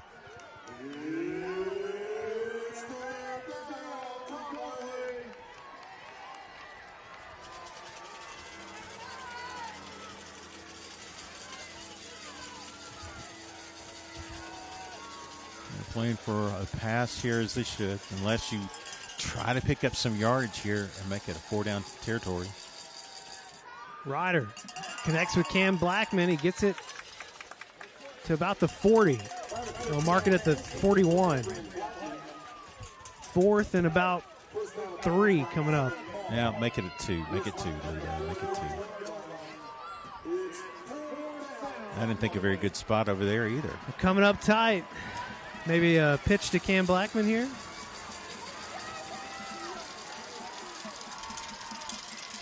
They do it.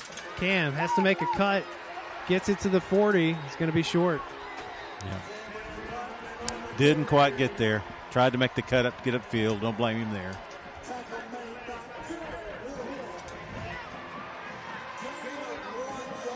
Turnover on downs for your Wampus Cats.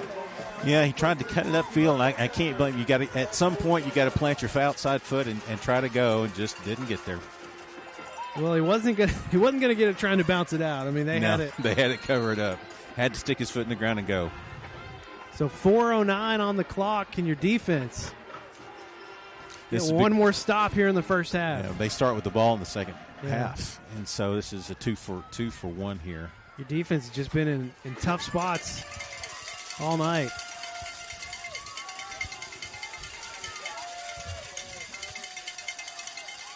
Sapecki gets it out to Jack Dunn. Nowhere to go. Swallowed up. Good play there.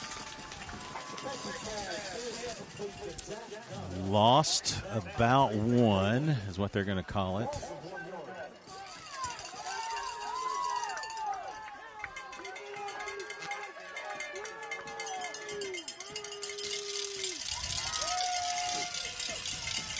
Lost of 1, 2nd and 11. You got plenty of time here. They could go to Ficklin and run the ball, try to bounce it outside.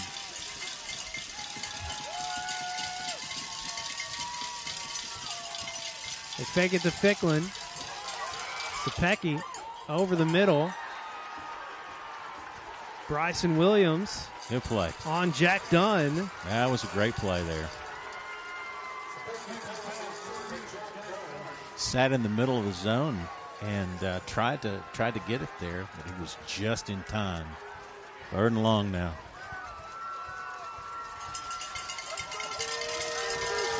They have rolled Slepecki out to his strong side most occasions. It's into the short side of the field, however.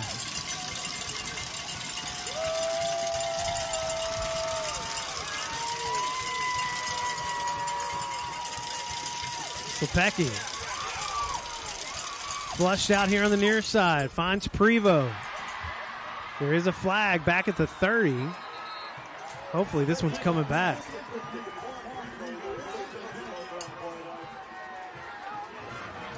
Holding on, Bentonville. Big break for your Wampus Cats. Yeah, he had. So Prevost on your linebacker is not a good matchup. Not a primo matchup. That is not a primo matchup. So got a break there. Take that one. Moves it all the way back to the 29. Yep. 3rd and 21. Something along those lines. Seems longer to me, but that's what they got it called on the scoreboard. Probably more like 23. Come on, D. Let's get a stop here. Empty backfield for Slepecki. 5 wide receivers. Looking up top. Gets it out quick. Forced out of bounds at about the 41. Brings up. Got about half of it back. And we'll bring on the punt team. 3:05 on the clock. He went out of bounds, so the clock has stopped. Wampus Cats with all 3 timeouts. Yep. Can this Conway offense get something going.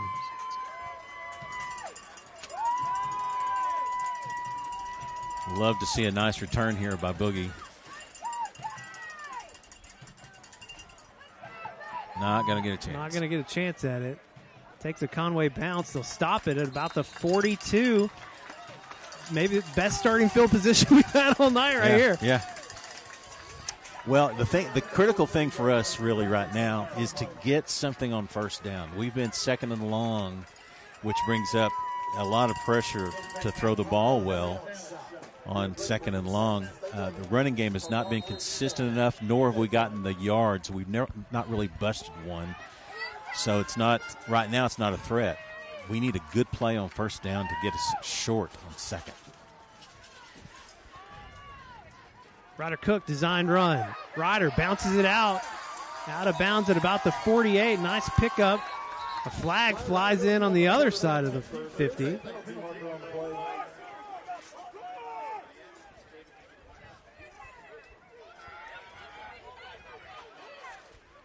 My guess is they might get Dawson.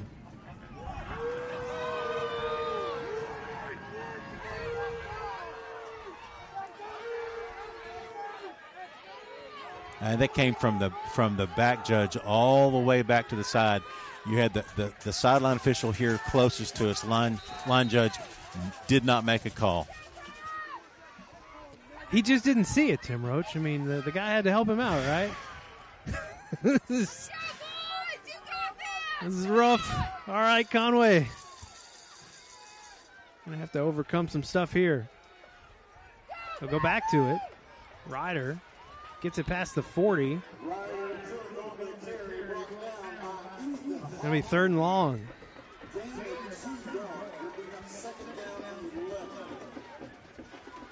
Rain falling again here in Bentonville.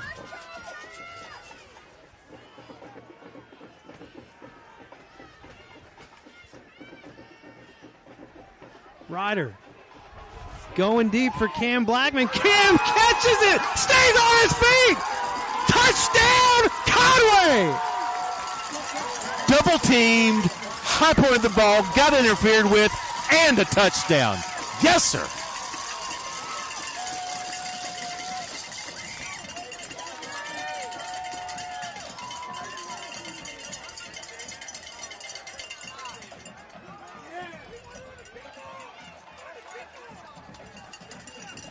What a play! They're asking if they want the penalty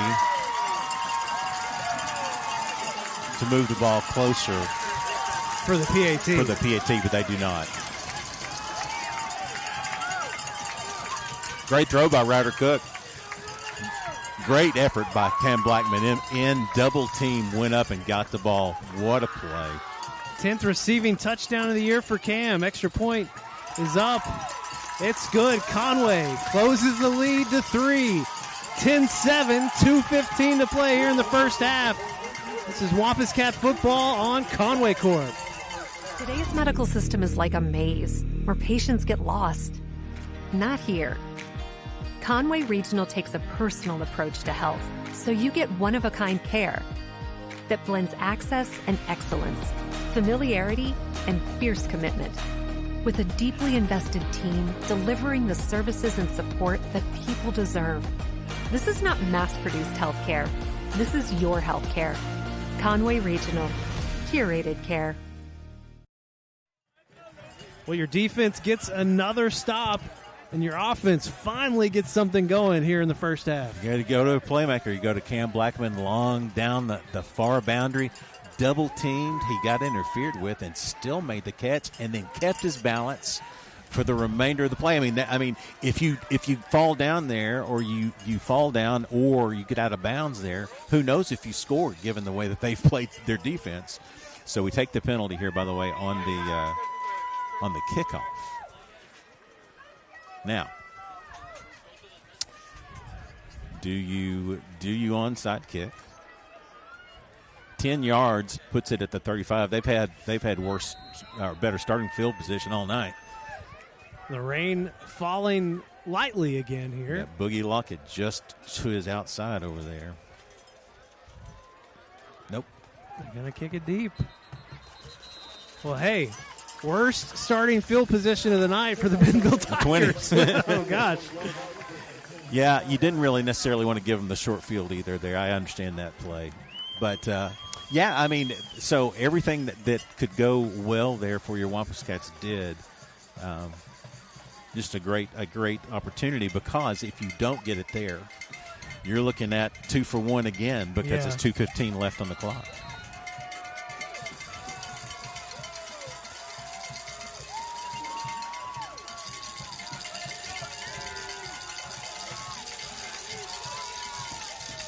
So Pecky rolling out, finds Jack Dunn, forced out of bounds.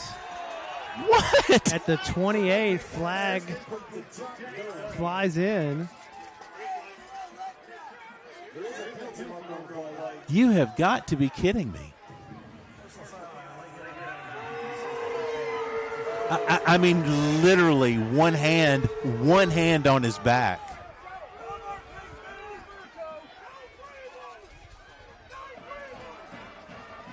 Moves the ball all the way to the 43. So Pecky rolling near side. Just going to have to throw that a little short. He was under pressure.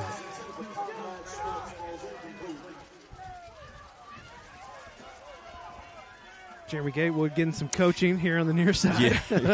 Yeah. 2:07 left, plenty of time. They have, 2 timeouts left? Yep, 2. Roll trips here on the near side. So Pecky finds Jack Dunn. Big hit here on the near side boundary. Gatewood. Jeremy Gatewood. Yep, good play. Kept him in bounds. Clock still runs. Brings up 3rd and 3.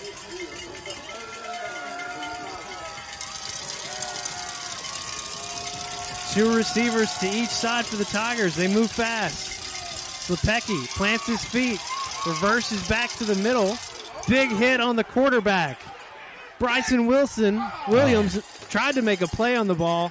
Slepecki slow to get up. Boy, he took a shot. Almost made the pick on the other end. Who was that? Was that Trayvon Logan? Man. Yeah, nicely done. A lot of pressure on the quarterback there. All right, now Bentonville's got a question. So it's $1:32 left, 4th and 3 at the 50. They're lining up to go for it.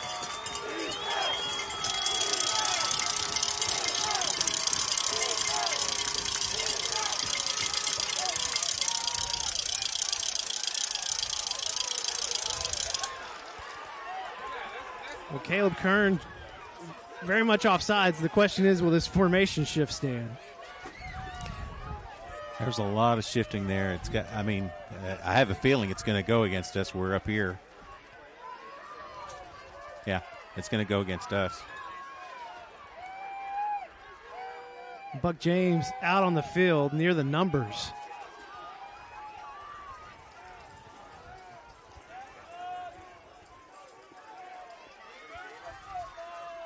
Oh, no. Buck James pleading that he move the football.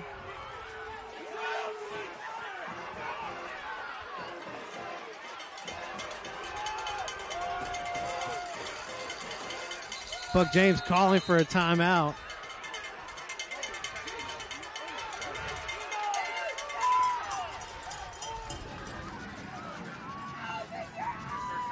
I think he just wants some more time to talk to the officials. Yeah, he does. We'll hold it here. That's a huge play because it's first down. It goes from 4th and 3 to a first down.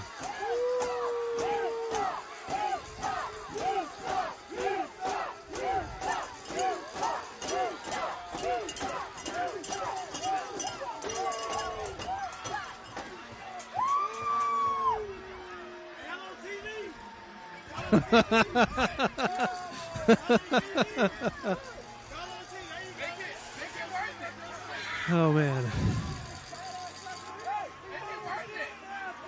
Well, it's not going to change the outcome of this play, but he's making his point known for the future. Yeah.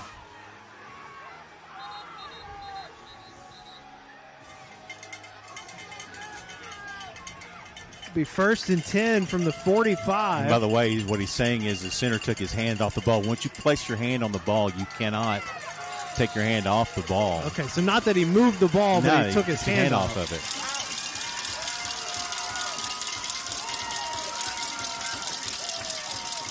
Pecky finds Dunn. He steps out of bounds at about the 40.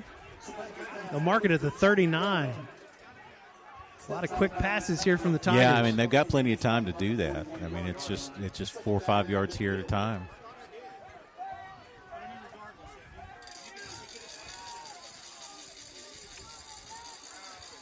Pick up a 4, 2nd and 6.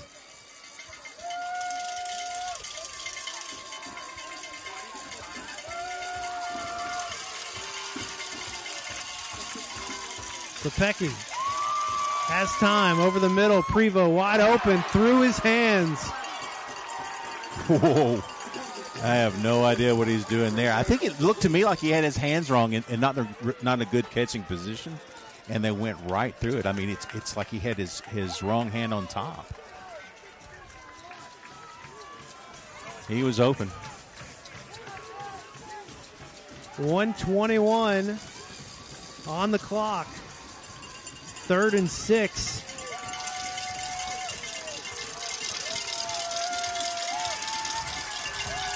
All right, we got man down low. We got to be careful here. Screen. They get the screen out to Pratt. That's a hold right there. Tigers will pick up the 1st down all the way. So 67 on the block. That's Newman. After he blocked, wrapped his guy up. It's the same kind of problem we got called on earlier. 1:12 on the clock. 1st and 10 Tigers. Lepecki going to step up. Gets down. Joe Washington get credit for the tackle at the 20. They're going to mark it back at about the 22. They're going to let the clock run. They got plenty of time. Flag flying in here on the near side. They check down to Pratt. He's tackled quickly at about the 25. It's going to be an illegal formation, I believe. Normally, if it's let the play continue and it's a lineman's call, it's going to be illegal formation. Clock down to 46. Both teams with 2 timeouts left. Tackle was, so they may.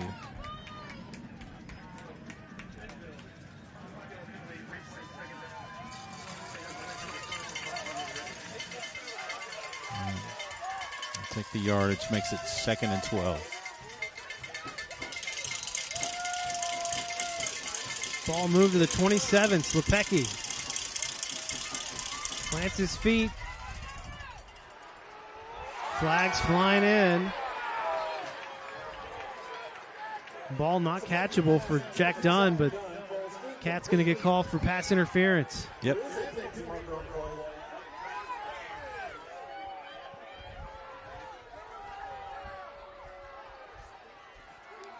Ball's completely out of bounds.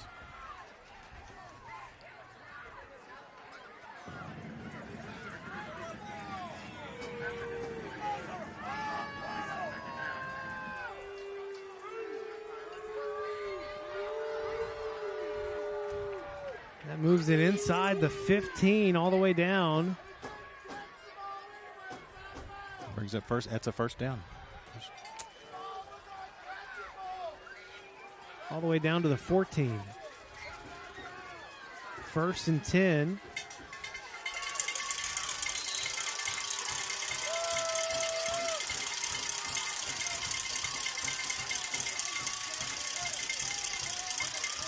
Lepecki just going to take off. Hit from behind inside the 10. They'll mark it at the 8. Clock rolling. Bentonville going to have to call their 2nd timeout. Good tackle out there in the open space. Had it covered up, really. And good pursuit there. Is that Wagner? Yeah. We'll just go ahead and keep it here. So the score score wrong here on our screen. It's 10-7. 10-7.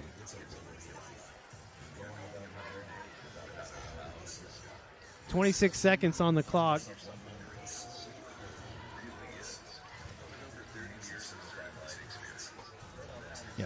Yep, 10-7.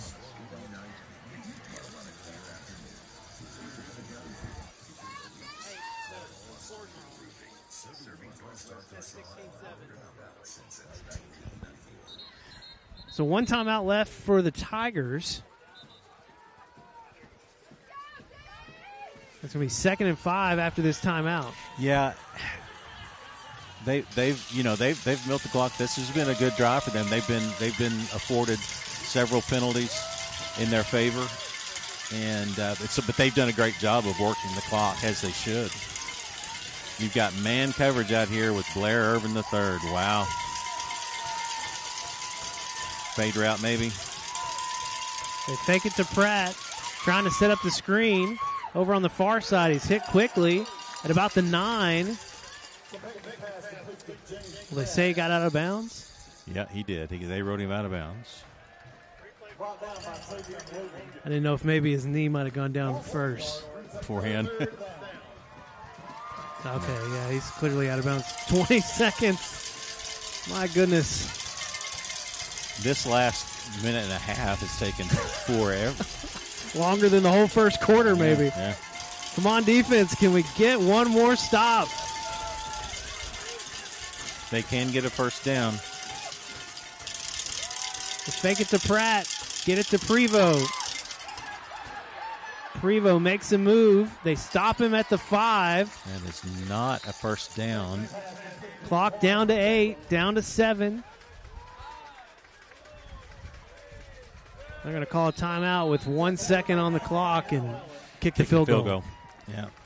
Well, hey, great job by your defense to get a stop. They've had to overcome a ton on this one drive, this drive alone here. But still keeps it. If they make the field goal, it'll still keep it within one score.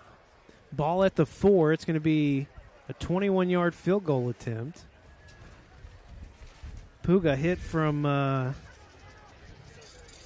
47 yards in the first quarter. Yeah.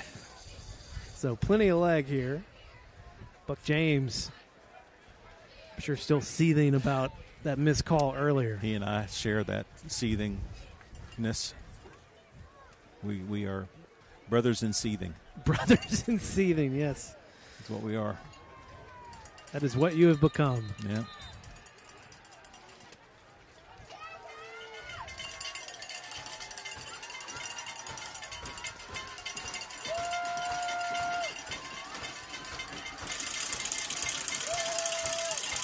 All right.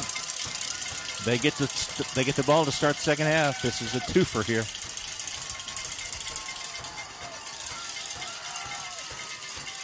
Get the snap down. Kick is up. Kick is good. So Bentonville closes out the first half with a field goal. It's 13-7. Here as we close out the first half on Conway Corp. The Conway Regional Health System halftime show starting now on Conway Corp.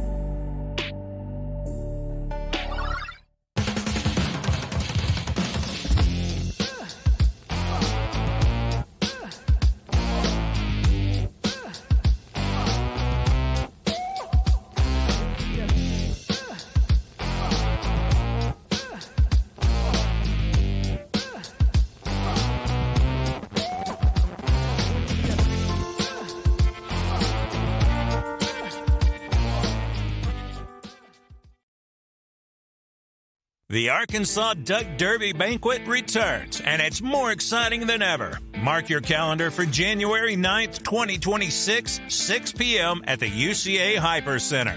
Enjoy live entertainment, browse dozens of silent auction items, and grab a bite from the Whole Hog Cafe. This year's big ticket prize is the new 50-50 raffle. The pot starts at $10,000, with half awarded to the winner and half donated to the Health Foundation. Contact the foundation on how to purchase tickets. Firearm enthusiasts, you'll have a shot to participate in our raffle for our premier gun selection during the banquet. Don't miss a night to remember where every moment benefits the Conway Regional Health Foundation. Head on over to ArkansasDuckDerby.com to learn more about the premier duck hunting event of Central Arkansas.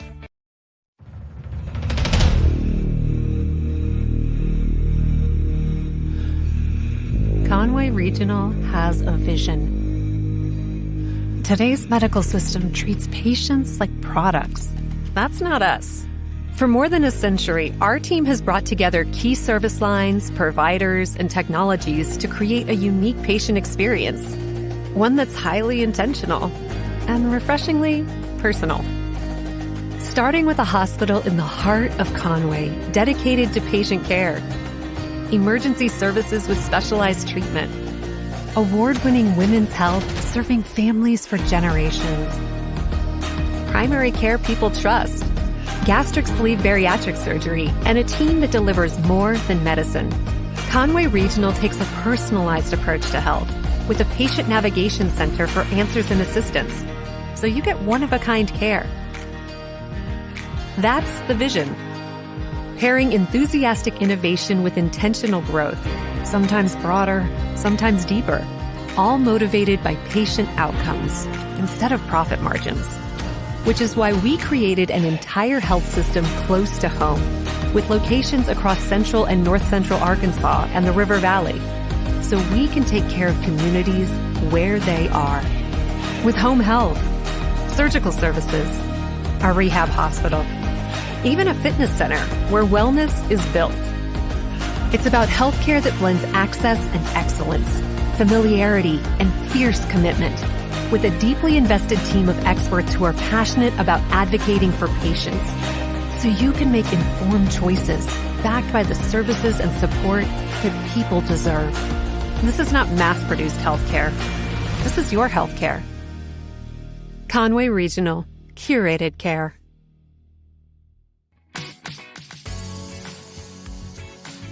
At Conway Regional, we understand that weight loss is a journey. For some, bariatric surgery can be life-changing. We bring together leading providers, cutting-edge technology, and the region's first Da Vinci robot-assisted bariatric program to deliver care that's both comprehensive and highly personal. Our team will guide you through each step, from consultation to wellness evaluation, helping you make informed choices along the way. Each journey is different. We tailor every care plan to reflect that. With a collaborative team and ongoing post-surgical support, our patients know they're not alone. We're here to blend access with excellence to support each patient's unique needs. Call Conway Regional Associates at 501-327-4828 or visit conwayregional.org to learn more. It's not mass-produced healthcare. It's your healthcare.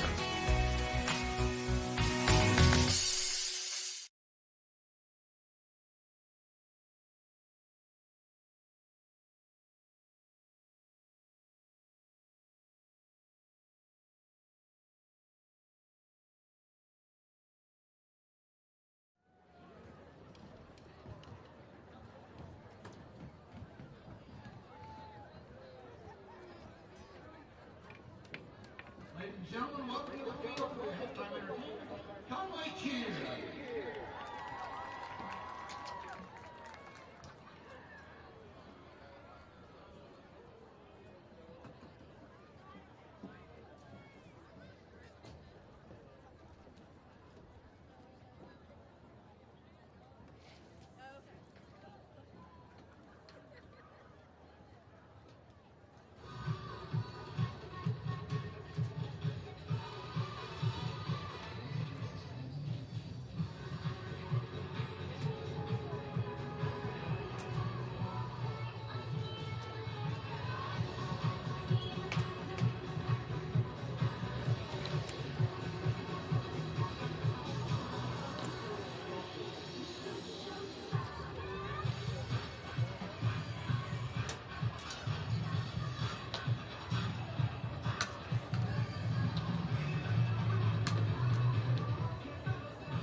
cheer.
place and I'm calling it home.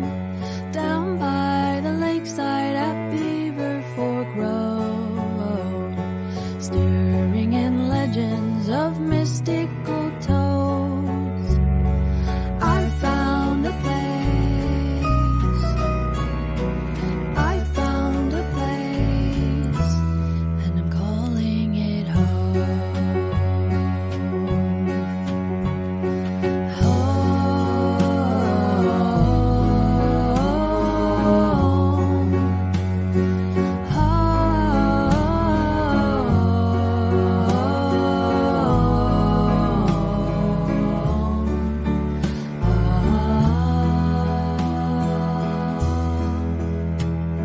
Still in this room, I am my own. Safe, safe.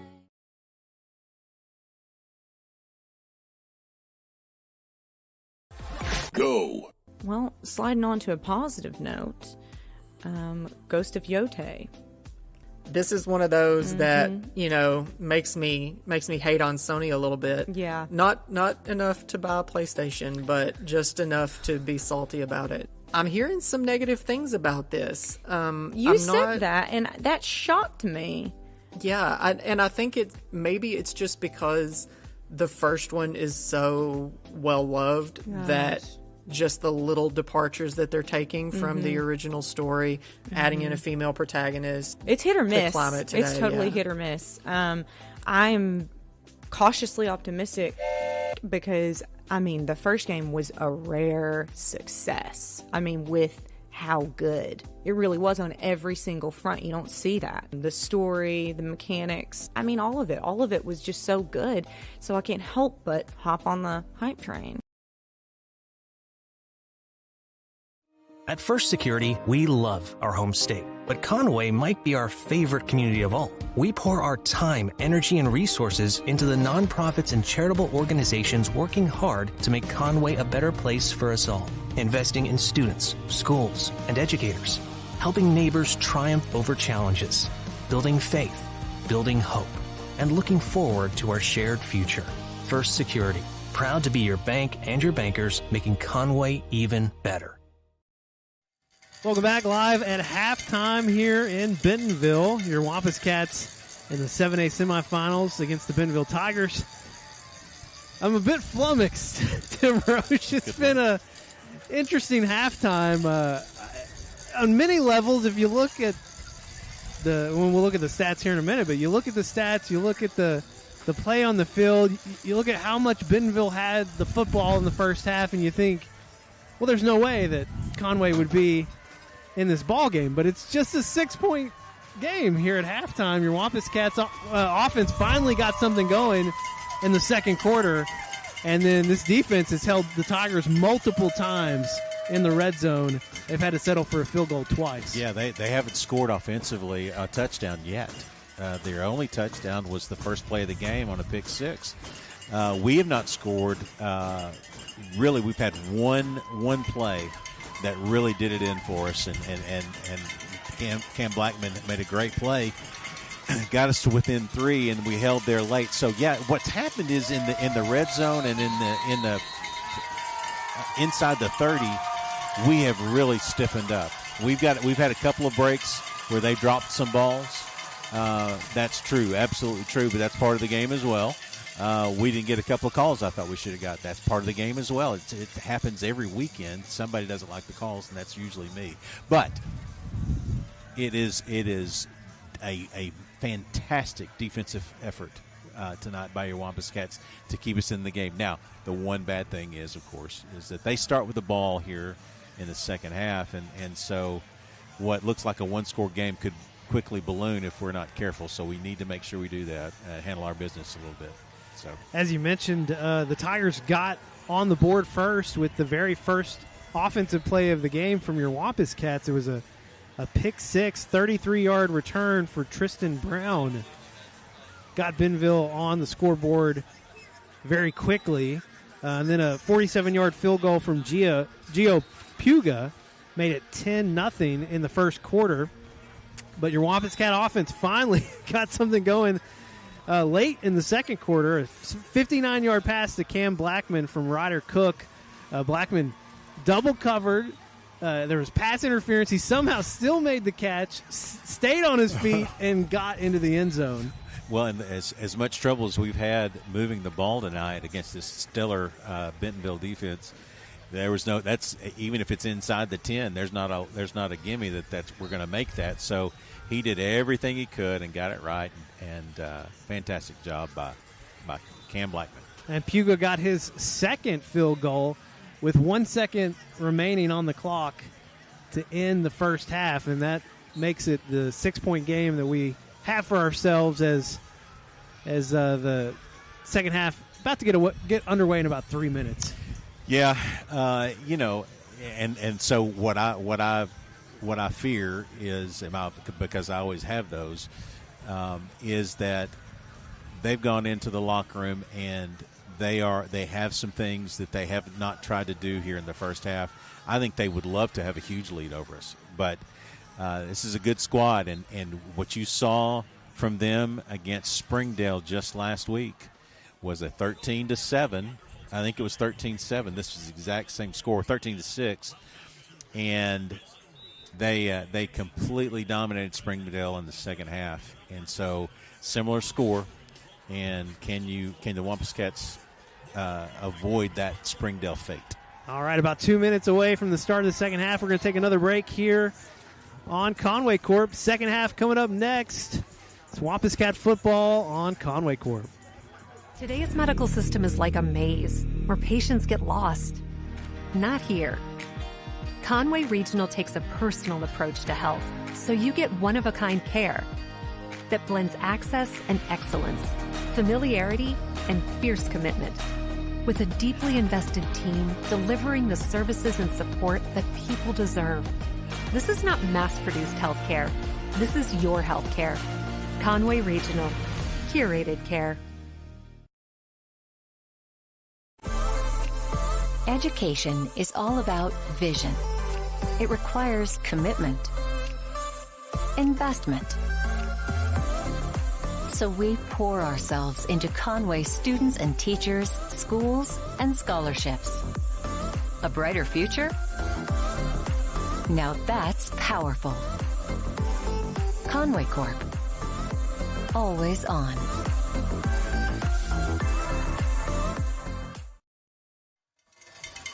Back live on Conway Corp. Your Wampus Cats heading to the sideline. Less than a minute away from the start of the second half, trailing the number 2 ranked team in the state 13-7, as we'll get the third quarter underway in just a few moments. Over in Saline County at halftime, I was checking during our break, the Rogers Mounties were up 21-14 over the Bryant Hornets at halftime. Rogers is the real deal, man. That 21 points against that Bryant defense in the first half is pretty good, and but holding them to 14 is even a bigger deal. That's an amazing score. Conway will kick away to start the third quarter. Tigers got 3 points at the end of the second quarter, and they'll get the ball first as we start the second half. You know, the good news is the Wampus Cats never had a chance to get comfortable at halftime, because if you've seen the facilities down here on the visitor side, that's not much to it. So there was not a lot of warmness and blankets and couches to lean on. Crosby Kier, a little pooch kick taken in about the 25.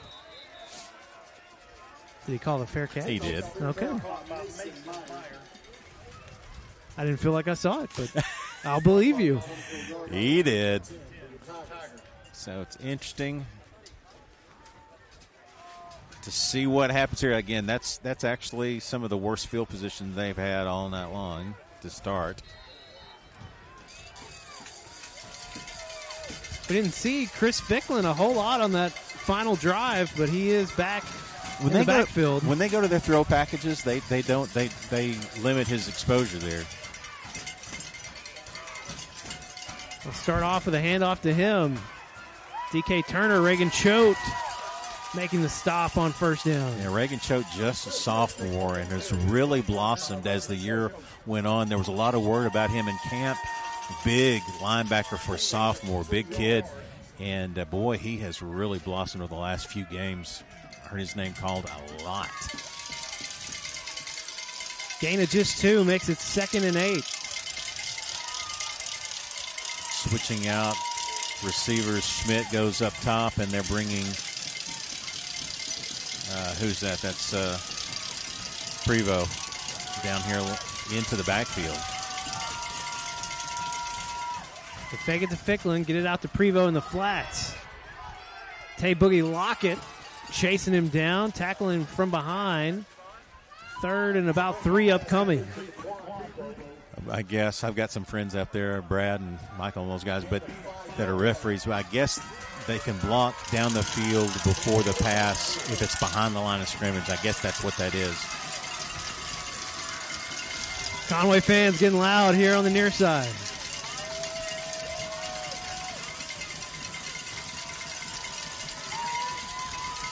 Play clock down to 12.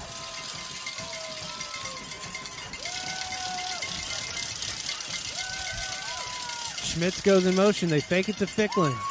Slepecki gets it out quick. Cannot make the catch on the far boundary. Incomplete. He was going to have trouble bringing that in anyway. He was right on the boundary. But a little confusion there. He was wide open. 3 and out for the Bentonville Tigers to start the second half. All right. That is a great 3 points in the last 2 drives for Bentonville. That's good stuff. Tay Lockett had a punt return for a touchdown called back in the first quarter. See if he gets a chance here. He will not. Took a little bit of a Conway bounce. Now we'll check up there. They'll mark it at the 40. All right. Good starting field position by your Wampus Cats. Thank you, defense. Great job there. Super job. And we'll see Ryder Cook back on the field as we start the second half. Led that one scoring drive for your Wampus Cats in the second quarter. And it was on a deep ball, the thing that he's not his strong suit, but it was a deep ball, nicely thrown. Trips here on the near side. Yeah, movement.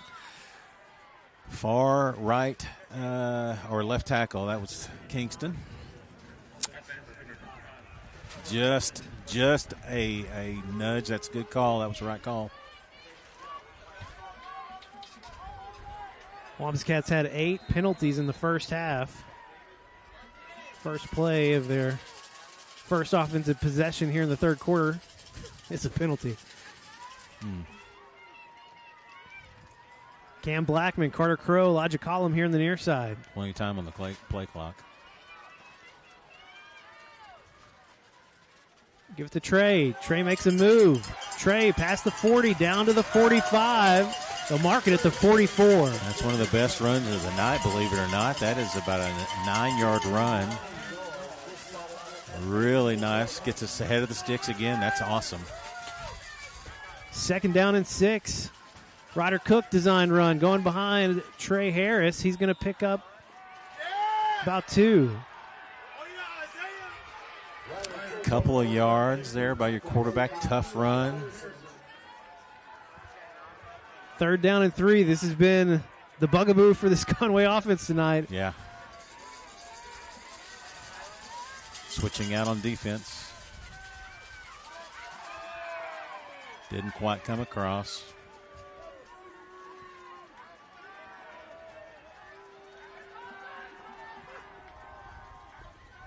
Fake it to Trey. Get it out to Dawson McFadden. Dawson can't make the catch. That was going to be there, too. Had first down there. Keeping the offense on just for a second. Now, remember, Ryder Cook is a punter, but no, they're going to bring in the punting. Yep. So both teams exchange 3 and outs. Yeah, that was unfortunate there. Good throw. Just got to bring that in.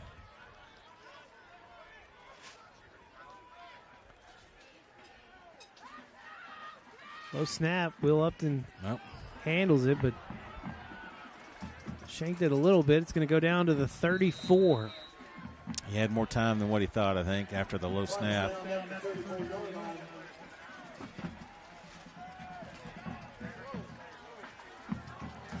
All right, traded field positions. The Tigers win that one. And win that one. Well, I guess they're going to mark it at the 35.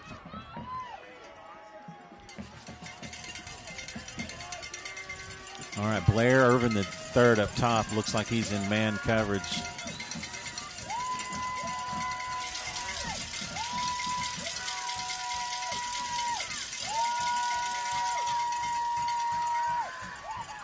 Tay Lockett closed in, got to his legs, bringing in some run support from the secondary. Yeah, he still picks up about 4.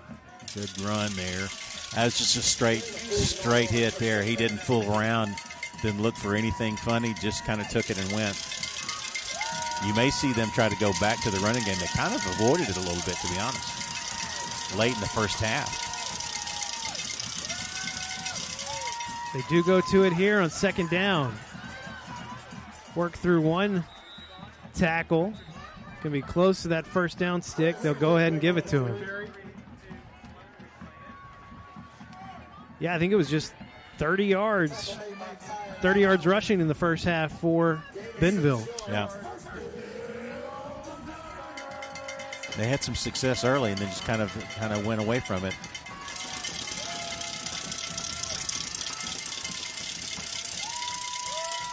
Go back to it again.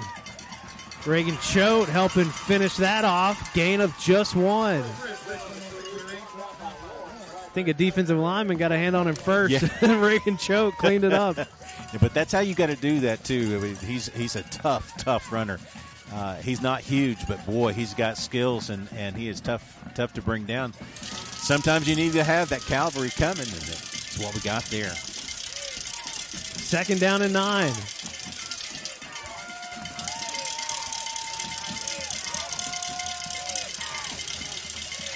Motion with Blair. They fake it to Ficklin. Slepecki running for his life. Had to bounce it into the turf. Just got it past the line of scrimmage. Yeah, I don't know that he did, to be honest. I think he was short of it. That's going to be intentional ground.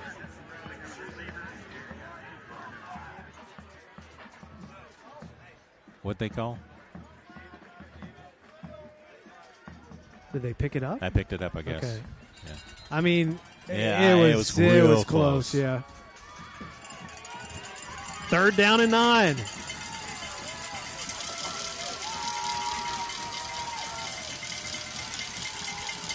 Bentonville 3 for 13 on third down tonight. Got to watch the soft spots in the zone here. Get a good rush on Slepecki. Slepecki dancing, flag flying in. He'll throw it out of bounds. They will decline that hold. Decline that, and it is 4th down and 9. I don't think.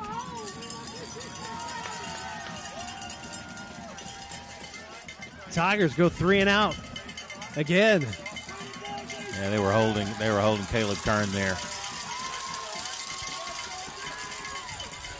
Good job by your defense.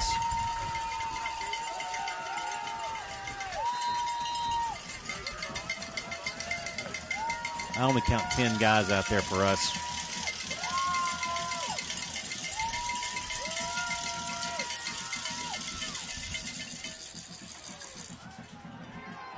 Wind. Whew. They'll jump on it about the 44. There is a flag. Back near the 38. I think it was holding. Yep.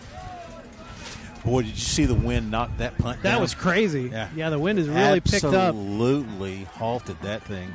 Now, that's another thing here. We need to take advantage while we got the wind.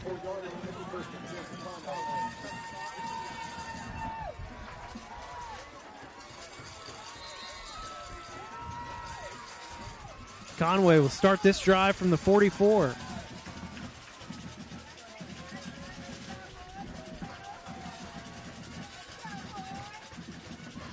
They fake it. Ryder Cook sacked back at the 35. Just couldn't get away. Eli Pearson sniffed that one out. That's a loss of about 8 yards. Brings up 2nd and 18.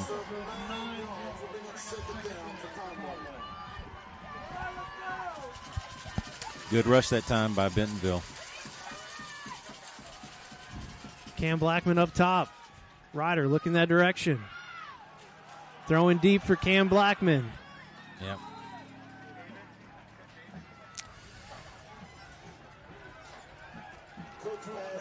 Well, 3rd and 19. Tough one here. You just don't want to. Here's in this kind of position, you don't want a disastrous play. You have the win, so if you get a good punt off here, I mean, 3rd and 19 against this defense is a lot to ask. And you're throwing with the wind at the moment. Yeah. Alex McCray, Trey Harris out on the far side. Got to get Boogie lined up. 9 seconds. All right. Ryder gets away. Got to turn back and help your quarterback. He's going to run. Ryder Cook takes off, steps out of bounds at the 40, picks up the big play. That's what he can do for you, Ryder Cook, ladies and gentlemen. Got the legs, got away from the rush, the backside pressure, and then it was Green in front of him. Nice. Got away from Connor Davis. Just great decision there. Just a great decision by Ryder. 1st and 10, Conway.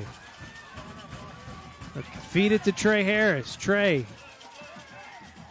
trying to get around that left edge. He's only going to pick up about 1 or 2. That's really it's been 2nd and 8 all night long because it's so tough running inside. Their defensive line is really, really overpowering our offensive line, at least in the run game up front. We do have that mode where we put Bowman and Kingston at the same spot, but we haven't run that much tonight. Alex McCray down here on the near side. We give it to Trey again. Trey pumping the legs, still going. Down at about the 32. 3rd and short upcoming. That's what an absolutely beastly run there. 4 down territory here. You got to think Tim Roach. Absolutely. Even though you got the wind, I don't know that we want to kick it from here. That would bring us within 3. Going to Hurley set. They fake the pitch to Cam over the McCray's middle. Wide open. McCray. Flag is thrown. It will be pass interference against Bentonville. Sorry, Fan Tim. Jumped up and saw McCray there. That's all he could do. Otherwise, that's a touchdown.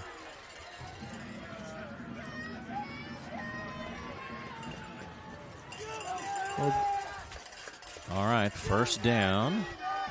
Takes it from about the 32 all the way down to the 17.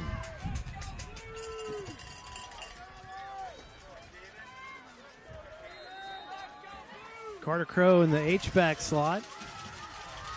McCray down low. Cam Blackman up top. On the pistol.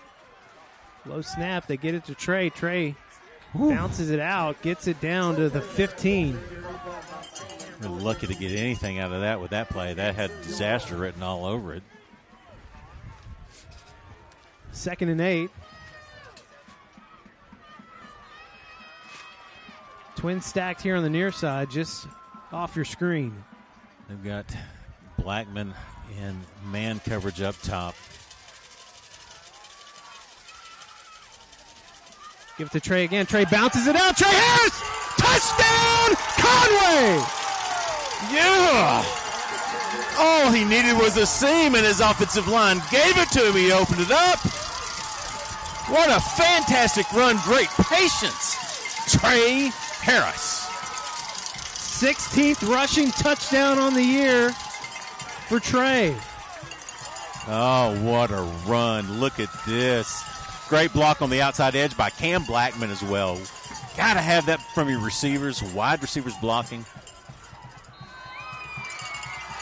Extra point is up. It's good. Conway, first lead of the night comes here in the third quarter. Wampus Cats 14, Tigers 13 on Conway Court.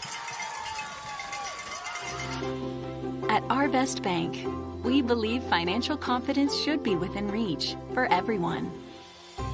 Whether you're just getting started, planning for your future, or starting a new chapter, we're here to help you plan and reach your goals every step of the way.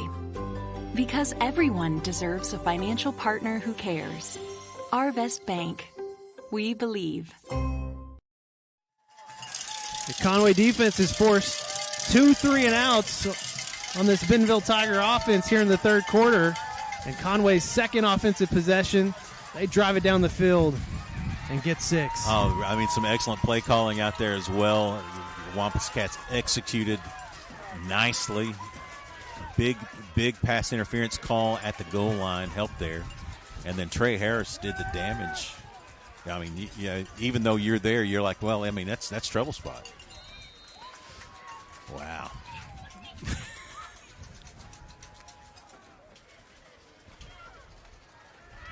Pop kick coming.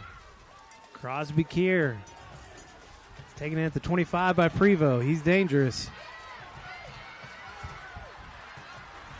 Finally stop him at about the 38. Yeah, Hold your breath on that one. Yeah. That guy's not, it's like saying, hey, Boogie, what we need you to do is fair catch this thing. That ain't happening. That's not happening. It's not happening. I don't know if we should pop kick it to 12 over there. I'm just saying. Yeah, I'd figure another guy to pop kick it to. I would too. Oh, man. All right, 1-point game. 4:28 left in the third. But your Wampus Cats fight back from being down 6 on the first play of the game offensively, and here we are. So great fight in your Wampus Cats. That's showing some tenacity. Love it. Prevost in motion. They fake it to Ficklin. Trying to catch him on the wheel route. Well covered. He's just going to throw it out of bounds. Conway fans want to hold on the D-line. Yeah, I mean, they had us wrapped up pretty good there. I mean, you can call holding almost every play. I get that. But if you turn the guy, that's what you're looking for, and our fans didn't like it. But and they still don't like it. I don't blame them. We're sitting in amongst the people now. Hey, of the people, for the people. Do you think that I agree with them? I always. You would never disagree with your Conway faithful. No. 2nd and 10. Slepecki steps up in the contact. No, sir. Ball comes Great out. play. The hit from Bryson Williams. Yes. That's another really good play by Williams. Conrad Schmitz, it looks like he had it. Well-timed hit. Backside, and you had, who's that, Reagan Choate flying over the top as well. Brings up 3rd and 10.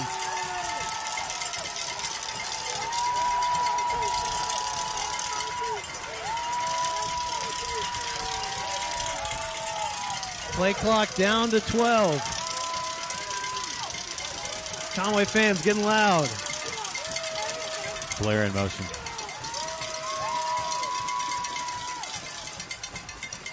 Get it out quickly to Prevost. Can he get the edge? He does. Picks up the first down. Yeah, that's just a great player making a play there. Over in Saline County, the Rogers Mounties have a 7-point lead with 9:12 to play. Slepecki. Under pressure. Sack! Well, Cam Sims. He looked every way he could. He went through as many checks as he had in his pocket, and none were available. His head was on the swivel, just couldn't get it out. Good pressure by your defensive line there. Nicely done. Loss of 4, 2nd and 14. They bring Prevost and Schmitz over here on the near side. Slepecki forced out, trying to find Ficklin over the middle. overthrew him. Yeah, that was his. It was his basically a check down there that he was trying to get it to. Good pressure on the outside by Wagner, got in his face, caused the problem. 3rd and 14. Conway getting loud. Big play here. Had him 30-10 previously. They went to Prevo, number 12.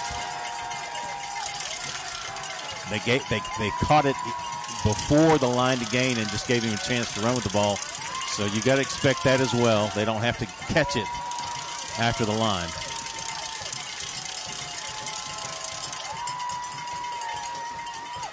Sapecki steps up, finds Irvin the third. Tackle made. They're going to spot it at the 42. It's short of the stick. Yeah, that's 4th down territory, though, so that gives them a good chance to get it. Brings up 4th and about 3.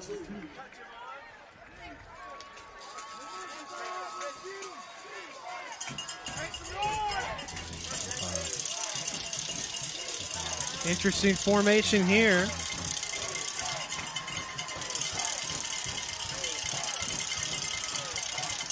That's Thornton Meade. He has the ball. He's going to pick up the first down. Breaks away. Kyan Allen chasing him down. Will not be able to make the tackle. The Tigers score on 4th and 3.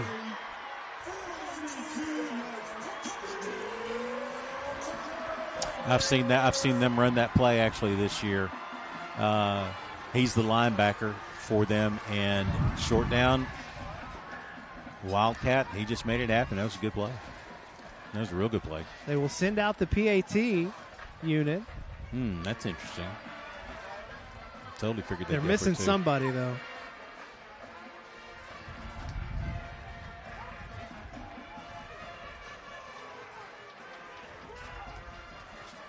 They gave him a lot of time to get that off. Bad snap. Flag flying in. What's the flag for? That gives him a chance to kick it again. Why? Why? It was a bad snap.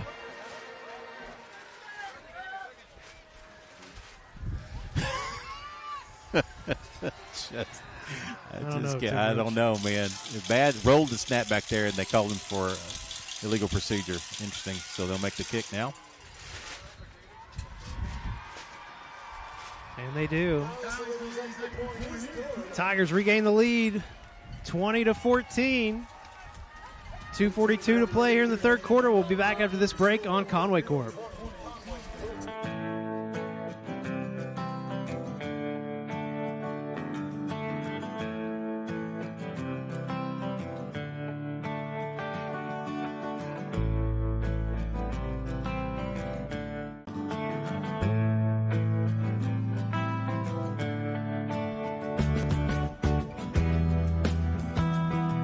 Come see us. Check us out online at countryside.com. Thank you for your business.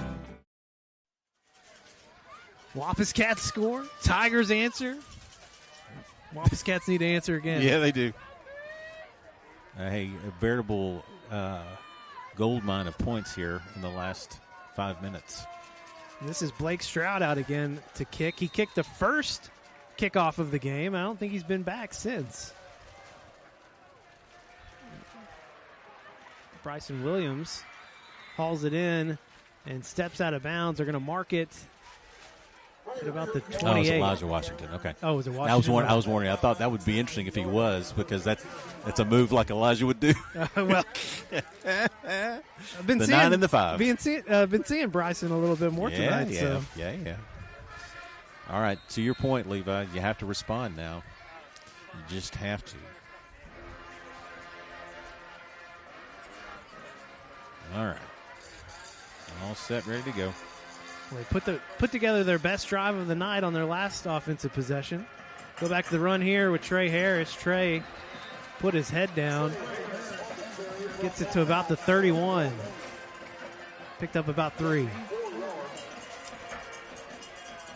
Yeah, that's actually pretty good for us on first down, to be honest. Well, give them 4. It's 2nd and 6. All right. We are still, I would love to see us throw a slant to Cam if we can get it there in time. Yeah, they're going to cover him out wide now. They're covering the flat. Go back to the run again. Trey's going to pick up about 1 or 2 more. Makes it 3rd and 5. Yep.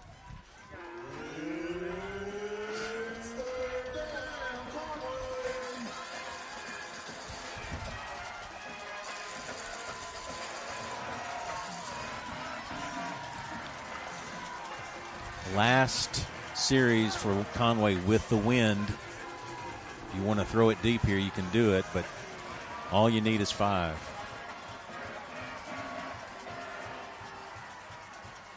Ryder There it Cook is. rolling out near side. Right. He's looking for Elijah Collins, was almost picked off. He had Cam Blackman open early and held on to it just a little too long and tried to go for the long route, but Blackman had cut it.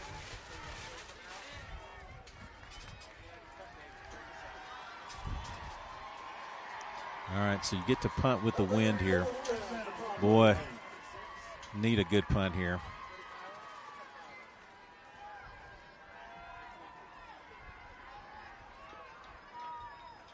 Good snap. Kick going to bounce at the 40. Takes a Conway bounce down to the 29. All right.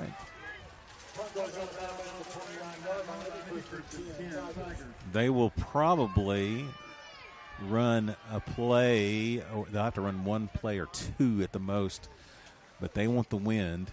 You know they do. They're up 6.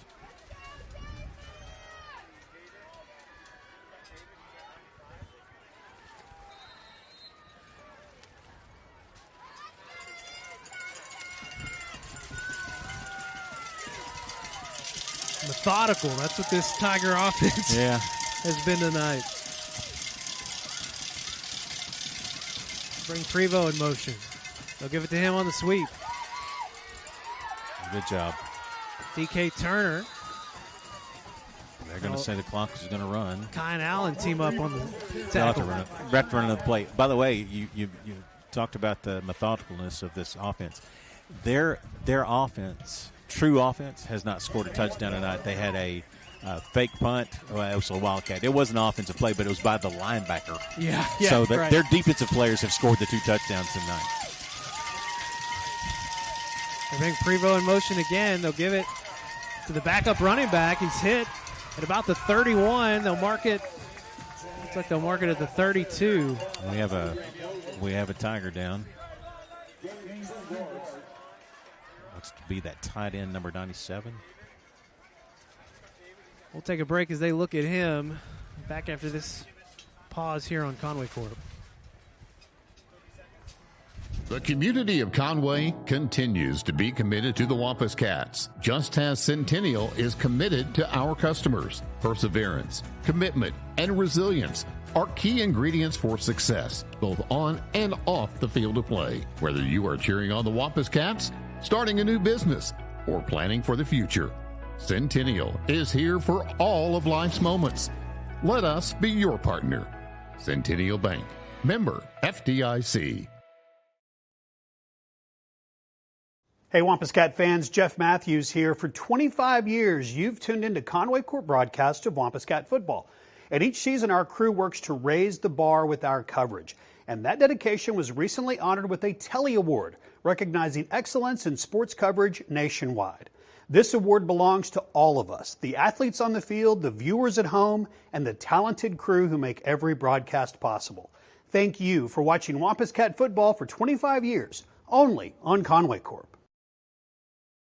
At Arvest Bank, we believe small businesses are the backbone of communities.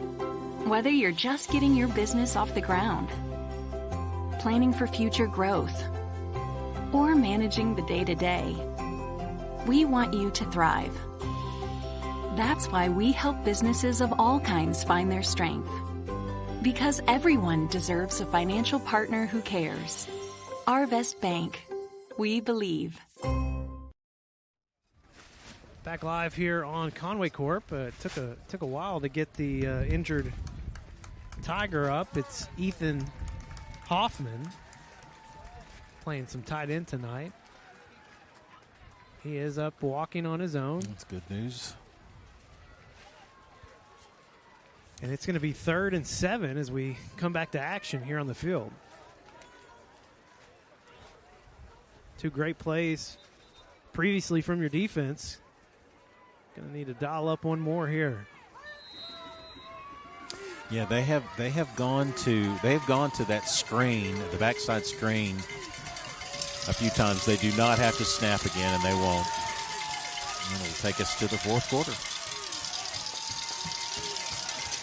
10 seconds on the clock. The offense coming out. Oh, wow. I didn't think they'd be trying it with. Yeah, they're just trying to run it first. All right. Yeah.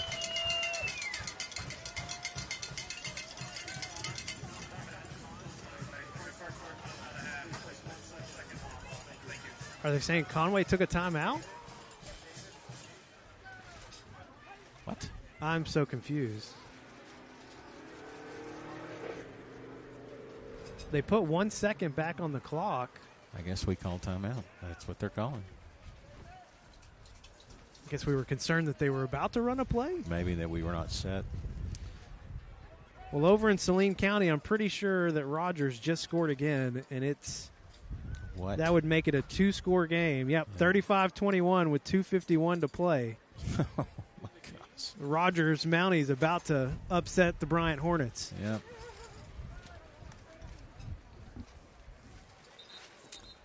And it was, of course, Regan. Yep. I think he scored the last 2 touchdowns. He's probably scored the other 3 as well. Great player. All right, 1 second on the clock. 3rd down and 7.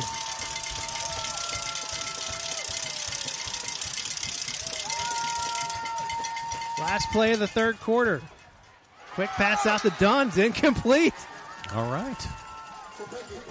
When we come back in the 4th quarter, Bentonville Tigers should be punting. Like it. At the end of 3, Tigers up 20-14 here in the 7A semifinals on Conway Corp.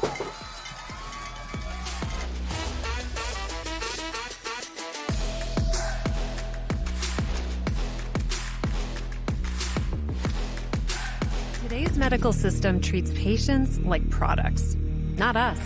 Conway Regional brings together key service lines, providers, and technologies to create a unique patient experience that is highly intentional and refreshingly personal. With a hospital in the heart of Conway, a trusted ER, women's services, all from a team that delivers more than medicine. This is not mass-produced healthcare. This is your healthcare. Conway Regional. Curated care.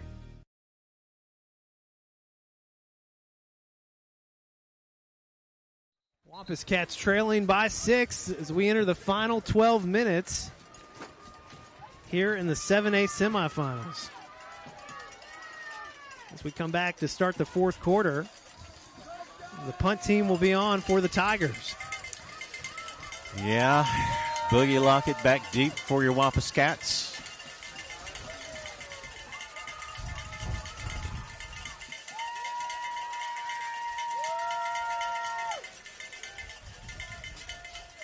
Punt is away. It's a good one. Lockett takes it in at about the 26. They're running a trick play over to Elijah Washington. Washington around the edge, past the 50, makes a cut to go out of bounds near the 40. Wow. Little Music City Miracle type play there. I think I saw that several times last week. Yeah, we might have bummed that off of Bentonville West. Can I borrow your throwback on your special teams? He got some speed there from Washington. 2 fast dudes. All right, good field position for your Wampus Cats to start this drive. Ball at the 41 on the right side of the field. Give it to Trey. Trey, work in the middle.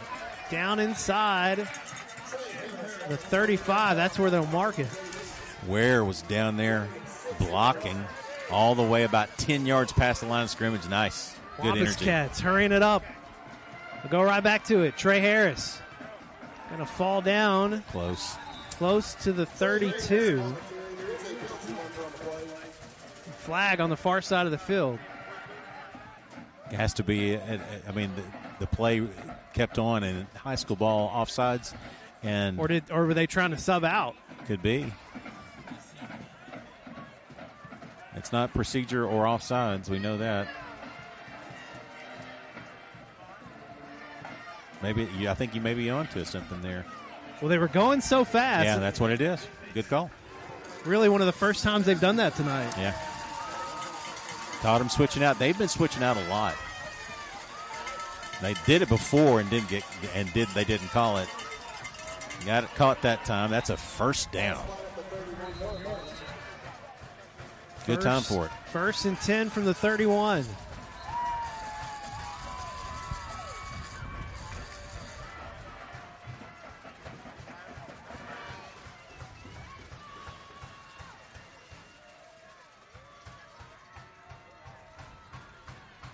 Oh, good block. Give it to Trey. Trey being shifty in the middle of the field. Good block to give us just a little bit. The gap was there and then closed real quickly with the linebackers filling in the gaps coming in. Picked up 3, 2nd and 7. Major James with a good block there. Cam Blackman, Carter Crow, Alex McCray out on the far side. Zone defense. Go to Trey Harris. Trey bounces it out, gets through a tackle. Down inside the 20, down to the 15. Little scrum match. They'll blow it dead at the 15. First down, Conway. A lot of energy from Trey there. I mean, his feet were going 90 miles an hour right there. Good cut. Then whoop, made the linebacker miss. Got another 6 yards out of that. Keep feeding it to Trey. It's going to get back to the 15. No gain there. Gang tackling.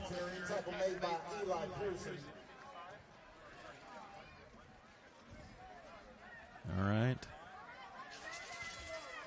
Trey comes out, and Maury Davis in. Switching Crow and Cam Blackman to the low side down here near the Wampus Cat sidelines. Leaving McCray on an island. You know much how I love McCray. You love McCray on an island. Ryder looking over the middle. The ball got tipped. 2 Tigers going for it. Lucky that they were both going for it because that was almost picked off. Yeah, Ryder, I think, threw the ball and immediately put both hands on his helmet. All right, 3rd down and long here. And unfortunately, it's 4-down territory. You need some yards here because a field goal into this win, I don't even know that you want to try that. Probably adds another 10 yards at least to the kick.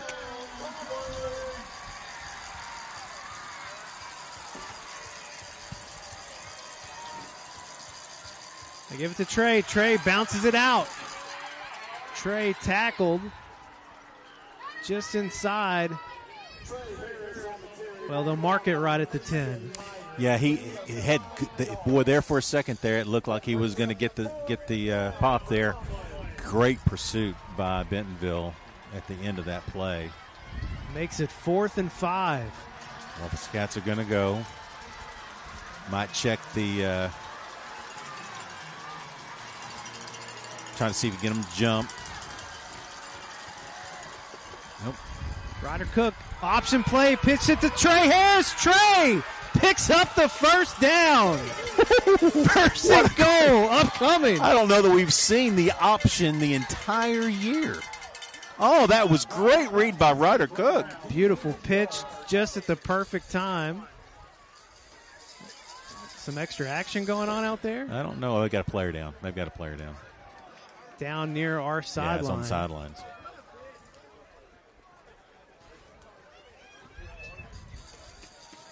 Well, we'll go ahead and take a quick break as they attend to him.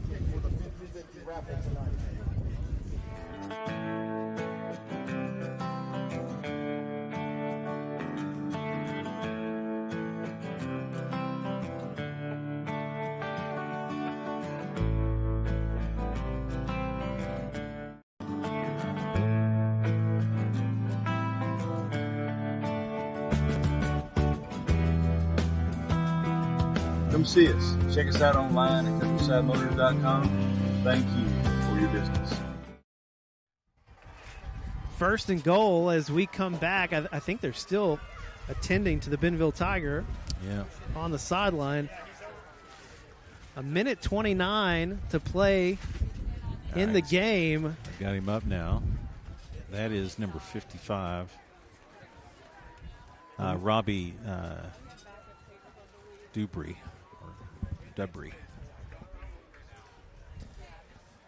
Good news is he is walking on his own. That's good. So 1:29 to play in the game over in Saline County between Rogers and Bryant. The Hornets did cut it to 7, 35-28, but Rogers has the ball. First and goal from the 2 as we come back to action here in the fourth quarter.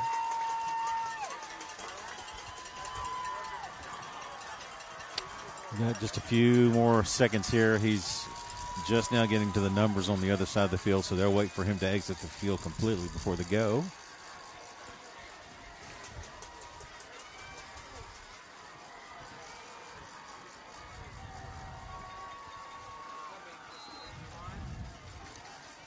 Amari Davis in the backfield. Ryder Cook! Touchdown, Conway!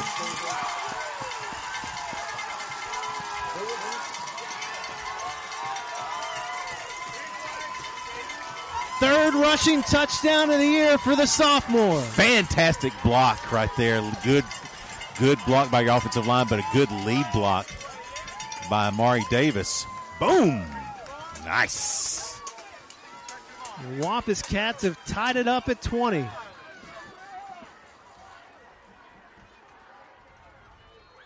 Extra point is up. It's good. Wampus Cats back on top, 21-20. 9:13 to play here in the 7A semifinals. Back after this break on Conway Corp. At First Security, we love our home state, but Conway might be our favorite community of all. We pour our time, energy, and resources into the nonprofits and charitable organizations working hard to make Conway a better place for us all. Investing in students, schools, and educators. Helping neighbors triumph over challenges. Building faith, building hope, and looking forward to our shared future. First Security, proud to be your bank and your bankers, making Conway even better. Back live in Bentonville. 7A semifinal action. Number 2 Bentonville versus your number 4 ranked Conway Wampus Cats. Conway has regained the lead here in the fourth quarter. Yeah, and they did it on just an absolutely great drive. I mean, all kinds of stuff going on there. Ryder Cook takes it over after a 4th and 5? 4th and 5, yeah. Conversion by Trey Harris on a pitch play. Nice.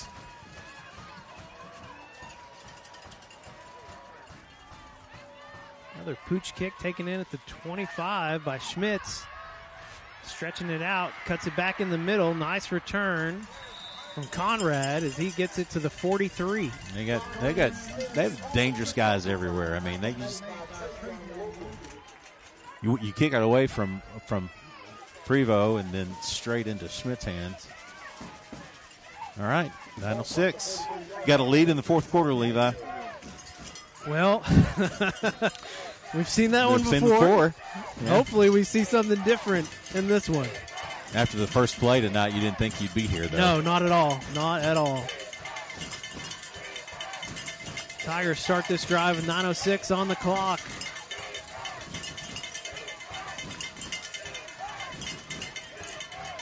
They give it to Ficklin. Nice lick. Is that Trey Dietz or Reagan Choate? Couldn't tell. He got a couple yards, 2 or 3 yards. I think it's Reagan Choate. It's Choate, yeah. Just filled the gap, saw it coming, filled the gap. Good firm tackle. He got 4 out of it, though. That's a little too much. But Ficklin wasn't messing around. He took the ball and immediately hard to the gap there. Second down and 6. Irvin the third goes in motion. They pitch it to Prevost. Hayden Green looked to be a blindside block, but they don't call it. It's a first down for the Tigers.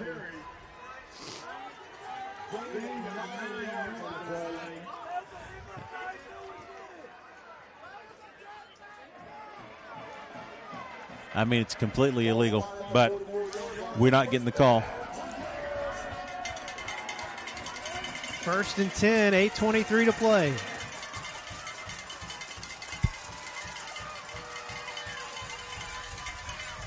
Ball at the 49. They give it to Pratt. DK Turner wrapping him up. Flag flying in. There were about 8 Wampus Cats on Pratt. Yeah.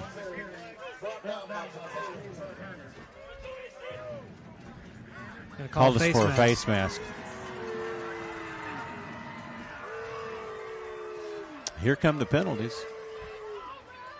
Surprise, surprise.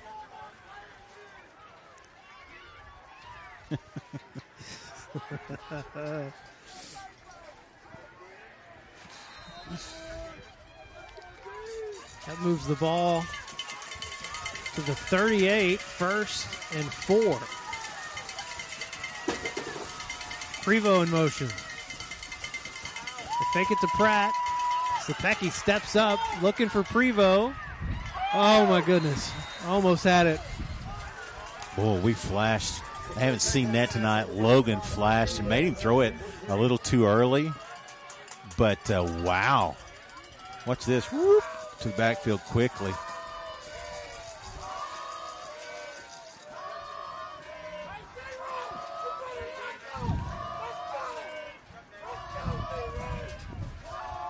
Second and 4.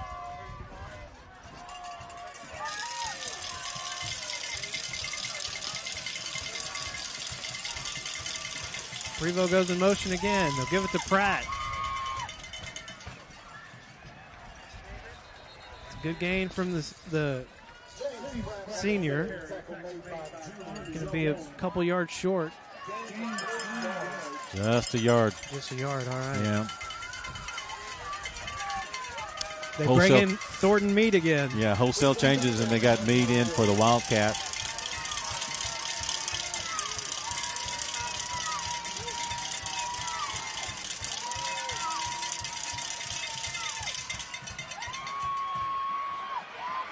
Meade hit at the 35. He got it. They're going to give it to him. And that looks like a good spot there. It's going to be 4th and inches regardless, even if it's not. They want to measure? Yeah, it looks like they're trying. This is the second time we've seen it all year.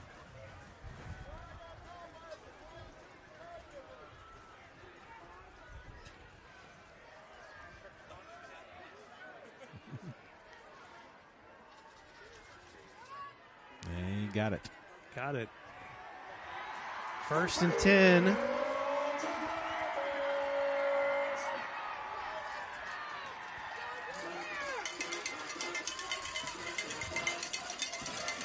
Tim Roach, the Bryan Hornets, an extra point away from tying it up. What? With no time on the clock? Is that right? I think with 17 seconds to play. Wow. Champ's not going down easy. And they did. They tied it up. Wow. First and 10 from the 34 for the Tigers. Hand it off to Pratt. Pratt trying to work that left side of the line. Short gain. Gets it to about the 31. Looks like Ficklin is available over there. He's on the sidelines.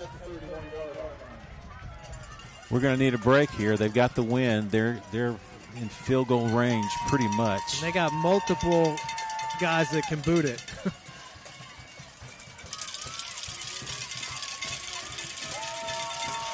Second and 7. Slepecki in the pocket, finds Prevost. Down to about the 20. It's enough for the first down. Yeah, it's a good route right into the hole in the zone. Curl just ran a basically curl route and then slid to the outside. We are definitely going to need a break here. Under 6 minutes to play in the game.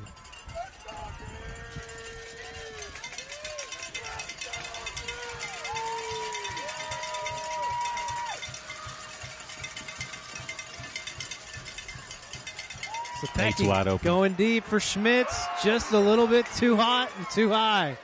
Conway got away with one there. Wow, I mean, he was running wide open. We let him go. I mean, simple post route. And we had a miscommunication in the backfield. Stops the clock, though. 5:30.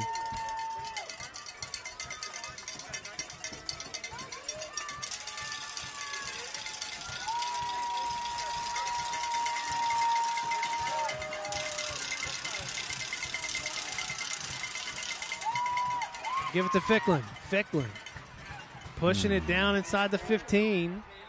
So stop forward progress at just inside the 15. It's going to bring up third and about, 4? Well, the Tigers only need a field goal for the lead. They're not playing for it right now, though. I don't think.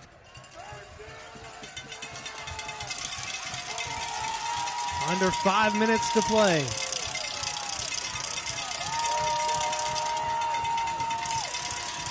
You got to think this is Josh Ficklin territory right here.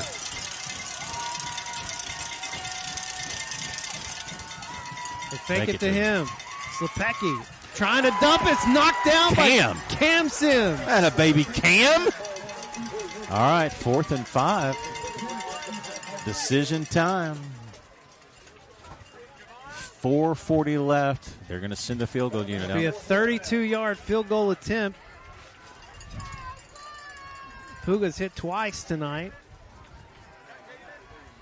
Had a 47-yarder in the first quarter and a 21-yarder at the end of the first half.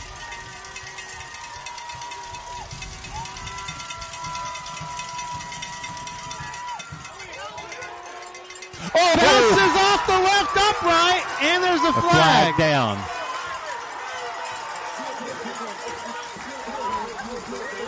It's on them.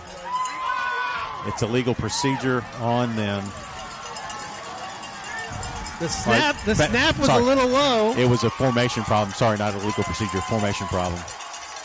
And your Wampus Cats take over. 4:36 to play. And a 1-point lead. What? Oh. Need a drive here. Drive of your life right now. Drive of your life. Need it. Gut check time.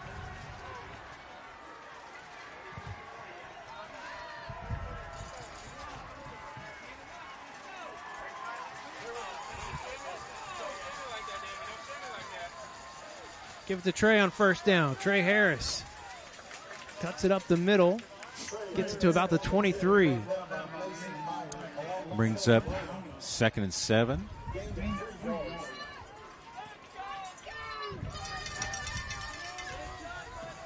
What do you do here? You got to keep the ball. They have all 3 timeouts left. The Wampus Cats with just 2.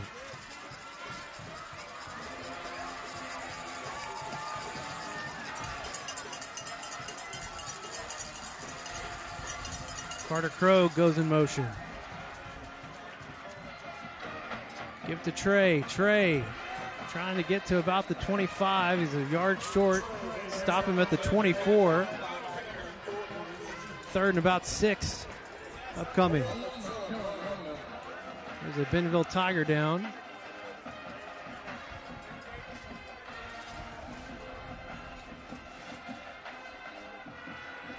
Not quite sure which one it is. I think it's one of their nose tackles. Not sure if it's Newman or perhaps Rona. Yeah, can't tell. So 3:41 on the clock. Your Wampus Cats have a 1-point edge. And 3rd and 6 coming up. Well, that is 55. That's Robbie Dubry. That's who was down over here earlier after the pitch play for the first down with Trey Harris. All right, so find your best 3rd and 6. I mean, I wouldn't worry about an incomplete pass, to be honest with you, because you're going to be punting into the wind. It's going to be a short field regardless. So I wouldn't be as worried about that, really. They have all 3 of their timeouts left. They'll start the clock here. Trips tied here on the near side. Well, now they'll move Alex McCray out. We got plenty of time. They're going to bring Cam Blackman over here on the near side.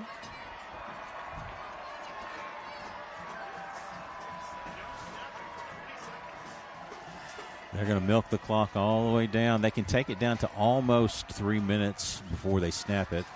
Still 15 seconds left. All right, now you got to go. 3rd and 6. Ryder Cook on the slant, trying to find Alex McCray. Falls incomplete. Well, to be honest, I like that. I like that call.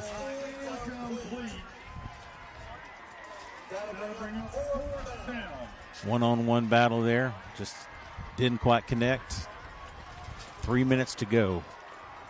Need a good punt here. It's going to be into the wind, so it'll be tough to get it to the 50. That's going to be a tough play. Flags are whipping here. Oh, nice liner. Takes a Conway bounce past the 50, down to the 46. Okay. So 2:53 to play in the game. Conway up by 1. It's Bentonville Tiger ball. They've got all 3 timeouts. All right. Defense needs to answer the bell.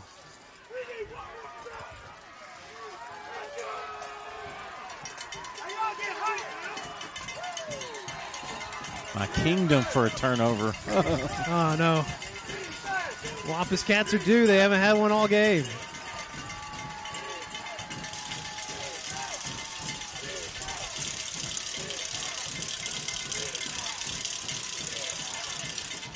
Hand off to Ficklin. Ficklin, lots of space.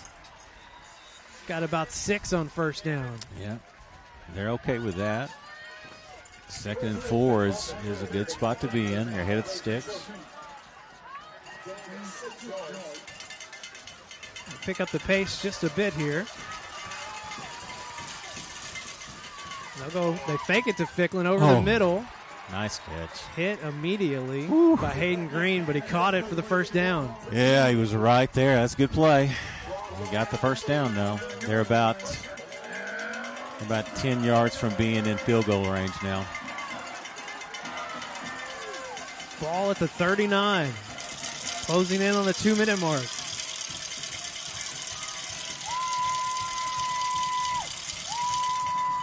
They give it to Ficklin. Ficklin slicing through, makes a cut. Down inside the 20, down inside the 10, all the way to the 6. Just busted the run in the middle.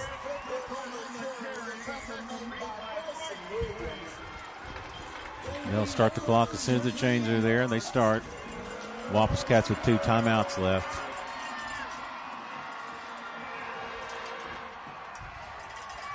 First and goal from the 6.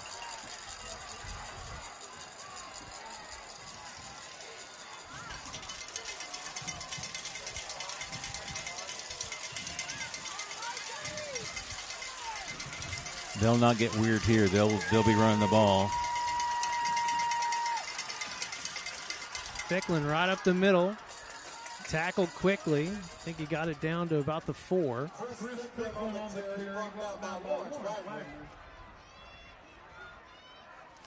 Two timeouts left. 30 seconds on the play clock, so they can run it down to 36 seconds.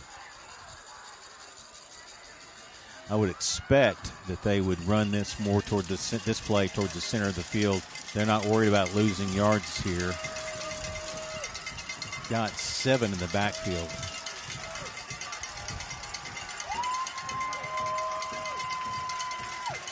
I'm sorry, Lepecki. Ficklin bounces it. Stops short at about the 2. 33 seconds on the clock. It's going to come down to a field goal again. Interesting that they ran all the way to that side of the field.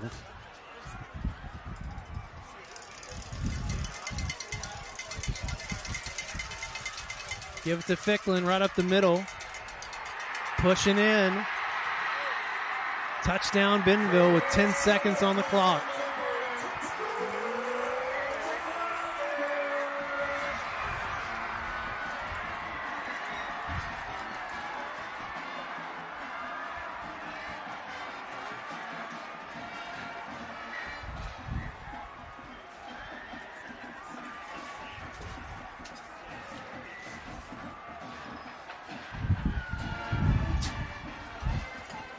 Keep the offense on, go for 2 here. Well, they'll call timeout. We'll take it with them back in 30 here on Conway Court. Today's medical system is like a maze where patients get lost. Not here. Conway Regional takes a personal approach to health, so you get one-of-a-kind care that blends access and excellence, familiarity and fierce commitment, with a deeply invested team delivering the services and support that people deserve. This is not mass-produced healthcare. This is your healthcare. Conway Regional, curated care. Back live in Bentonville, the Tigers just scored a touchdown with 10 seconds remaining. They're up by 5, but they will bring the offense out on the field and go for 2 to make it a 7-point game.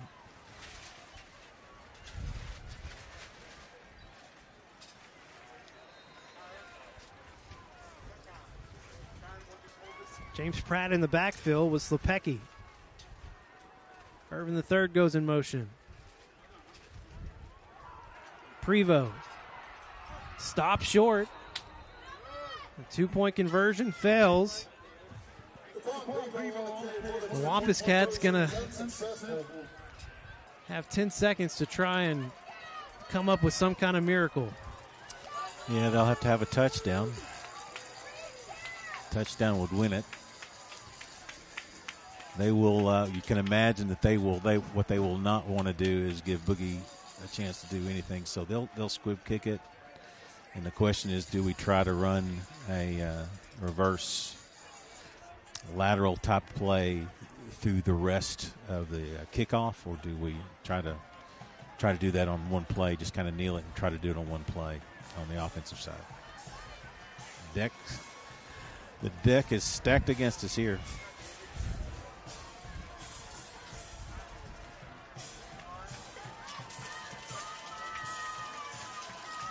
Elijah Washington, Latrell McJoy, Tay Lockett, Cam Blackman in spots to try and return it here. Puga on for the kickoff.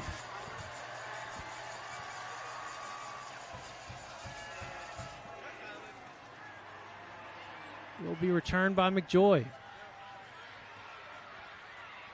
Trejo goes down at about the 24, 5 seconds on the clock.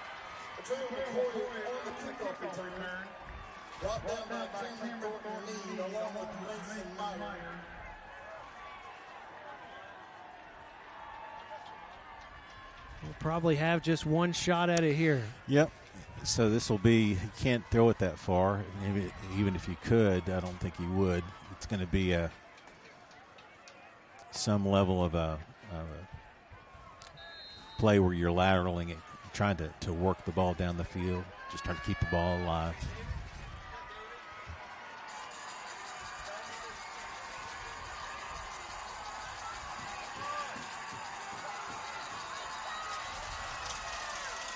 Conway going to call a timeout. That's their second. And we'll take it with them. Back in 30 here on Conway Court.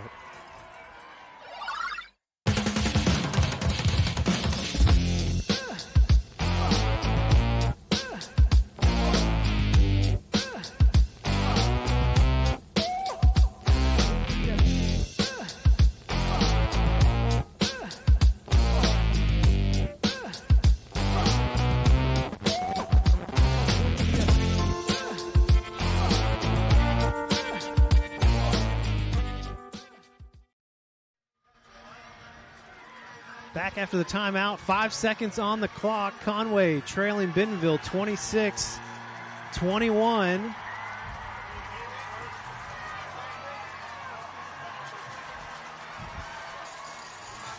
Wampus Cats a long way to go, 76 yards. Tigers playing prevent defense. And it's picked off.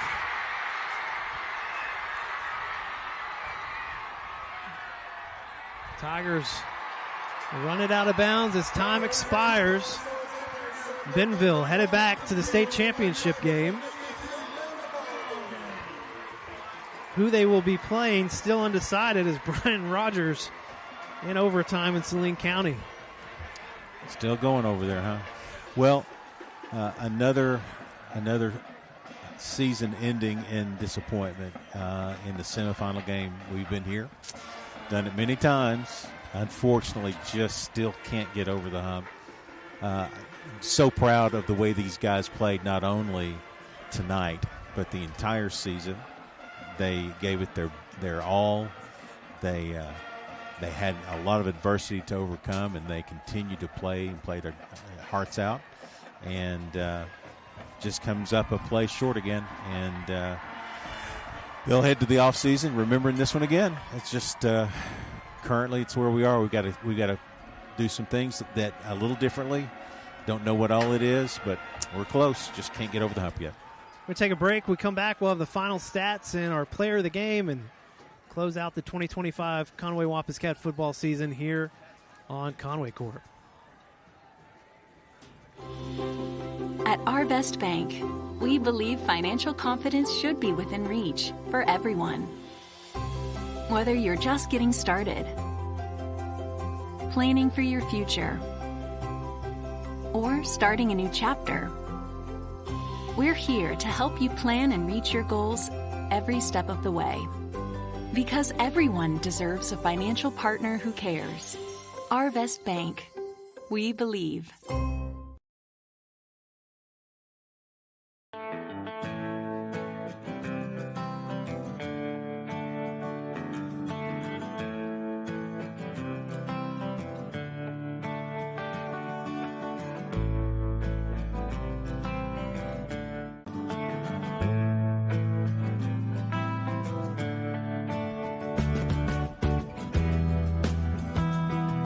Come see us. Check us out online at CountrysideMotors.com. Thank you for your business.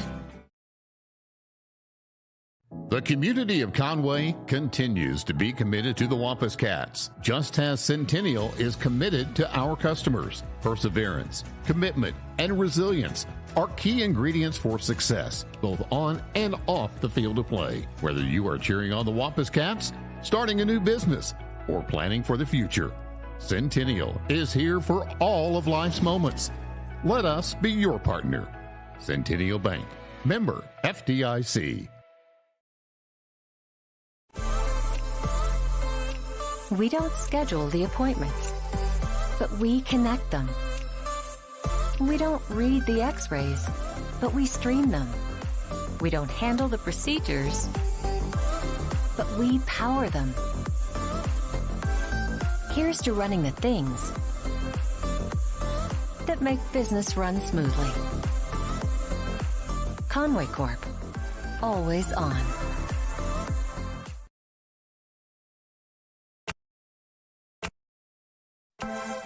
You don't wake up thinking about internet speed, electricity, reliability. Your mind isn't on advanced treatment facilities. or customizable systems. You don't have to think about any of these things because we do. Conway Corp. Always on. Back live here in Bentonville. Wampus Cats falling short in the 7A semifinals in their season here at 9-3 overall. The Tigers move to 12-0, and they will play in the state championship game a week from tonight, and they will be playing the Bryant Hornets. Is that right? That is right. Oh, wow. That's gross. Let's go ahead. That's fair. And take a look at our final stats from tonight's game. I mean, just a close game, 6-point game at halftime. Which even at the halftime, I was telling you, I don't know how it's a 6-point game. But man, your Wampus Cats battled in the second half, took the lead 2 different times in the second half, and just couldn't hold on to it. Yeah, just a phenomenal effort. Outmanned, to be honest. I mean, they were a better team as a complete team, but you cannot measure the heart of a group of kids, and they played their hearts out tonight, and you know what? So did Bentonville. They deserved to win. We had a lot of things that go against us, but I loved how we fought. Go ahead and take a look at our player of the game. I mean, this guy didn't get the start tonight, came in the second quarter, led the Wampus Cats on their only touchdown drive of the first half. And then, man, the numbers really don't do it justice what he did here in the second half, but helped lead Conway twice to taking a lead 2 times in the second half. Yeah, 2 touchdowns. That's the big number there. But there's this play right here that was really kind of exemplifies what he does. All heart there, and just he's going to be back next year. We have a lot of good talented kids coming back. We've got some 9th grade class that's going to be moving up. You got to reload. We're in a position of reloading. It's going to be a lot of work. We're going to miss some of these offensive linemen and defensive linemen that helped us this year. But really proud of this group, and we'll be back. Yeah, unfortunately, the Wampus Cats fall short in the semifinals tonight. And, man, great season.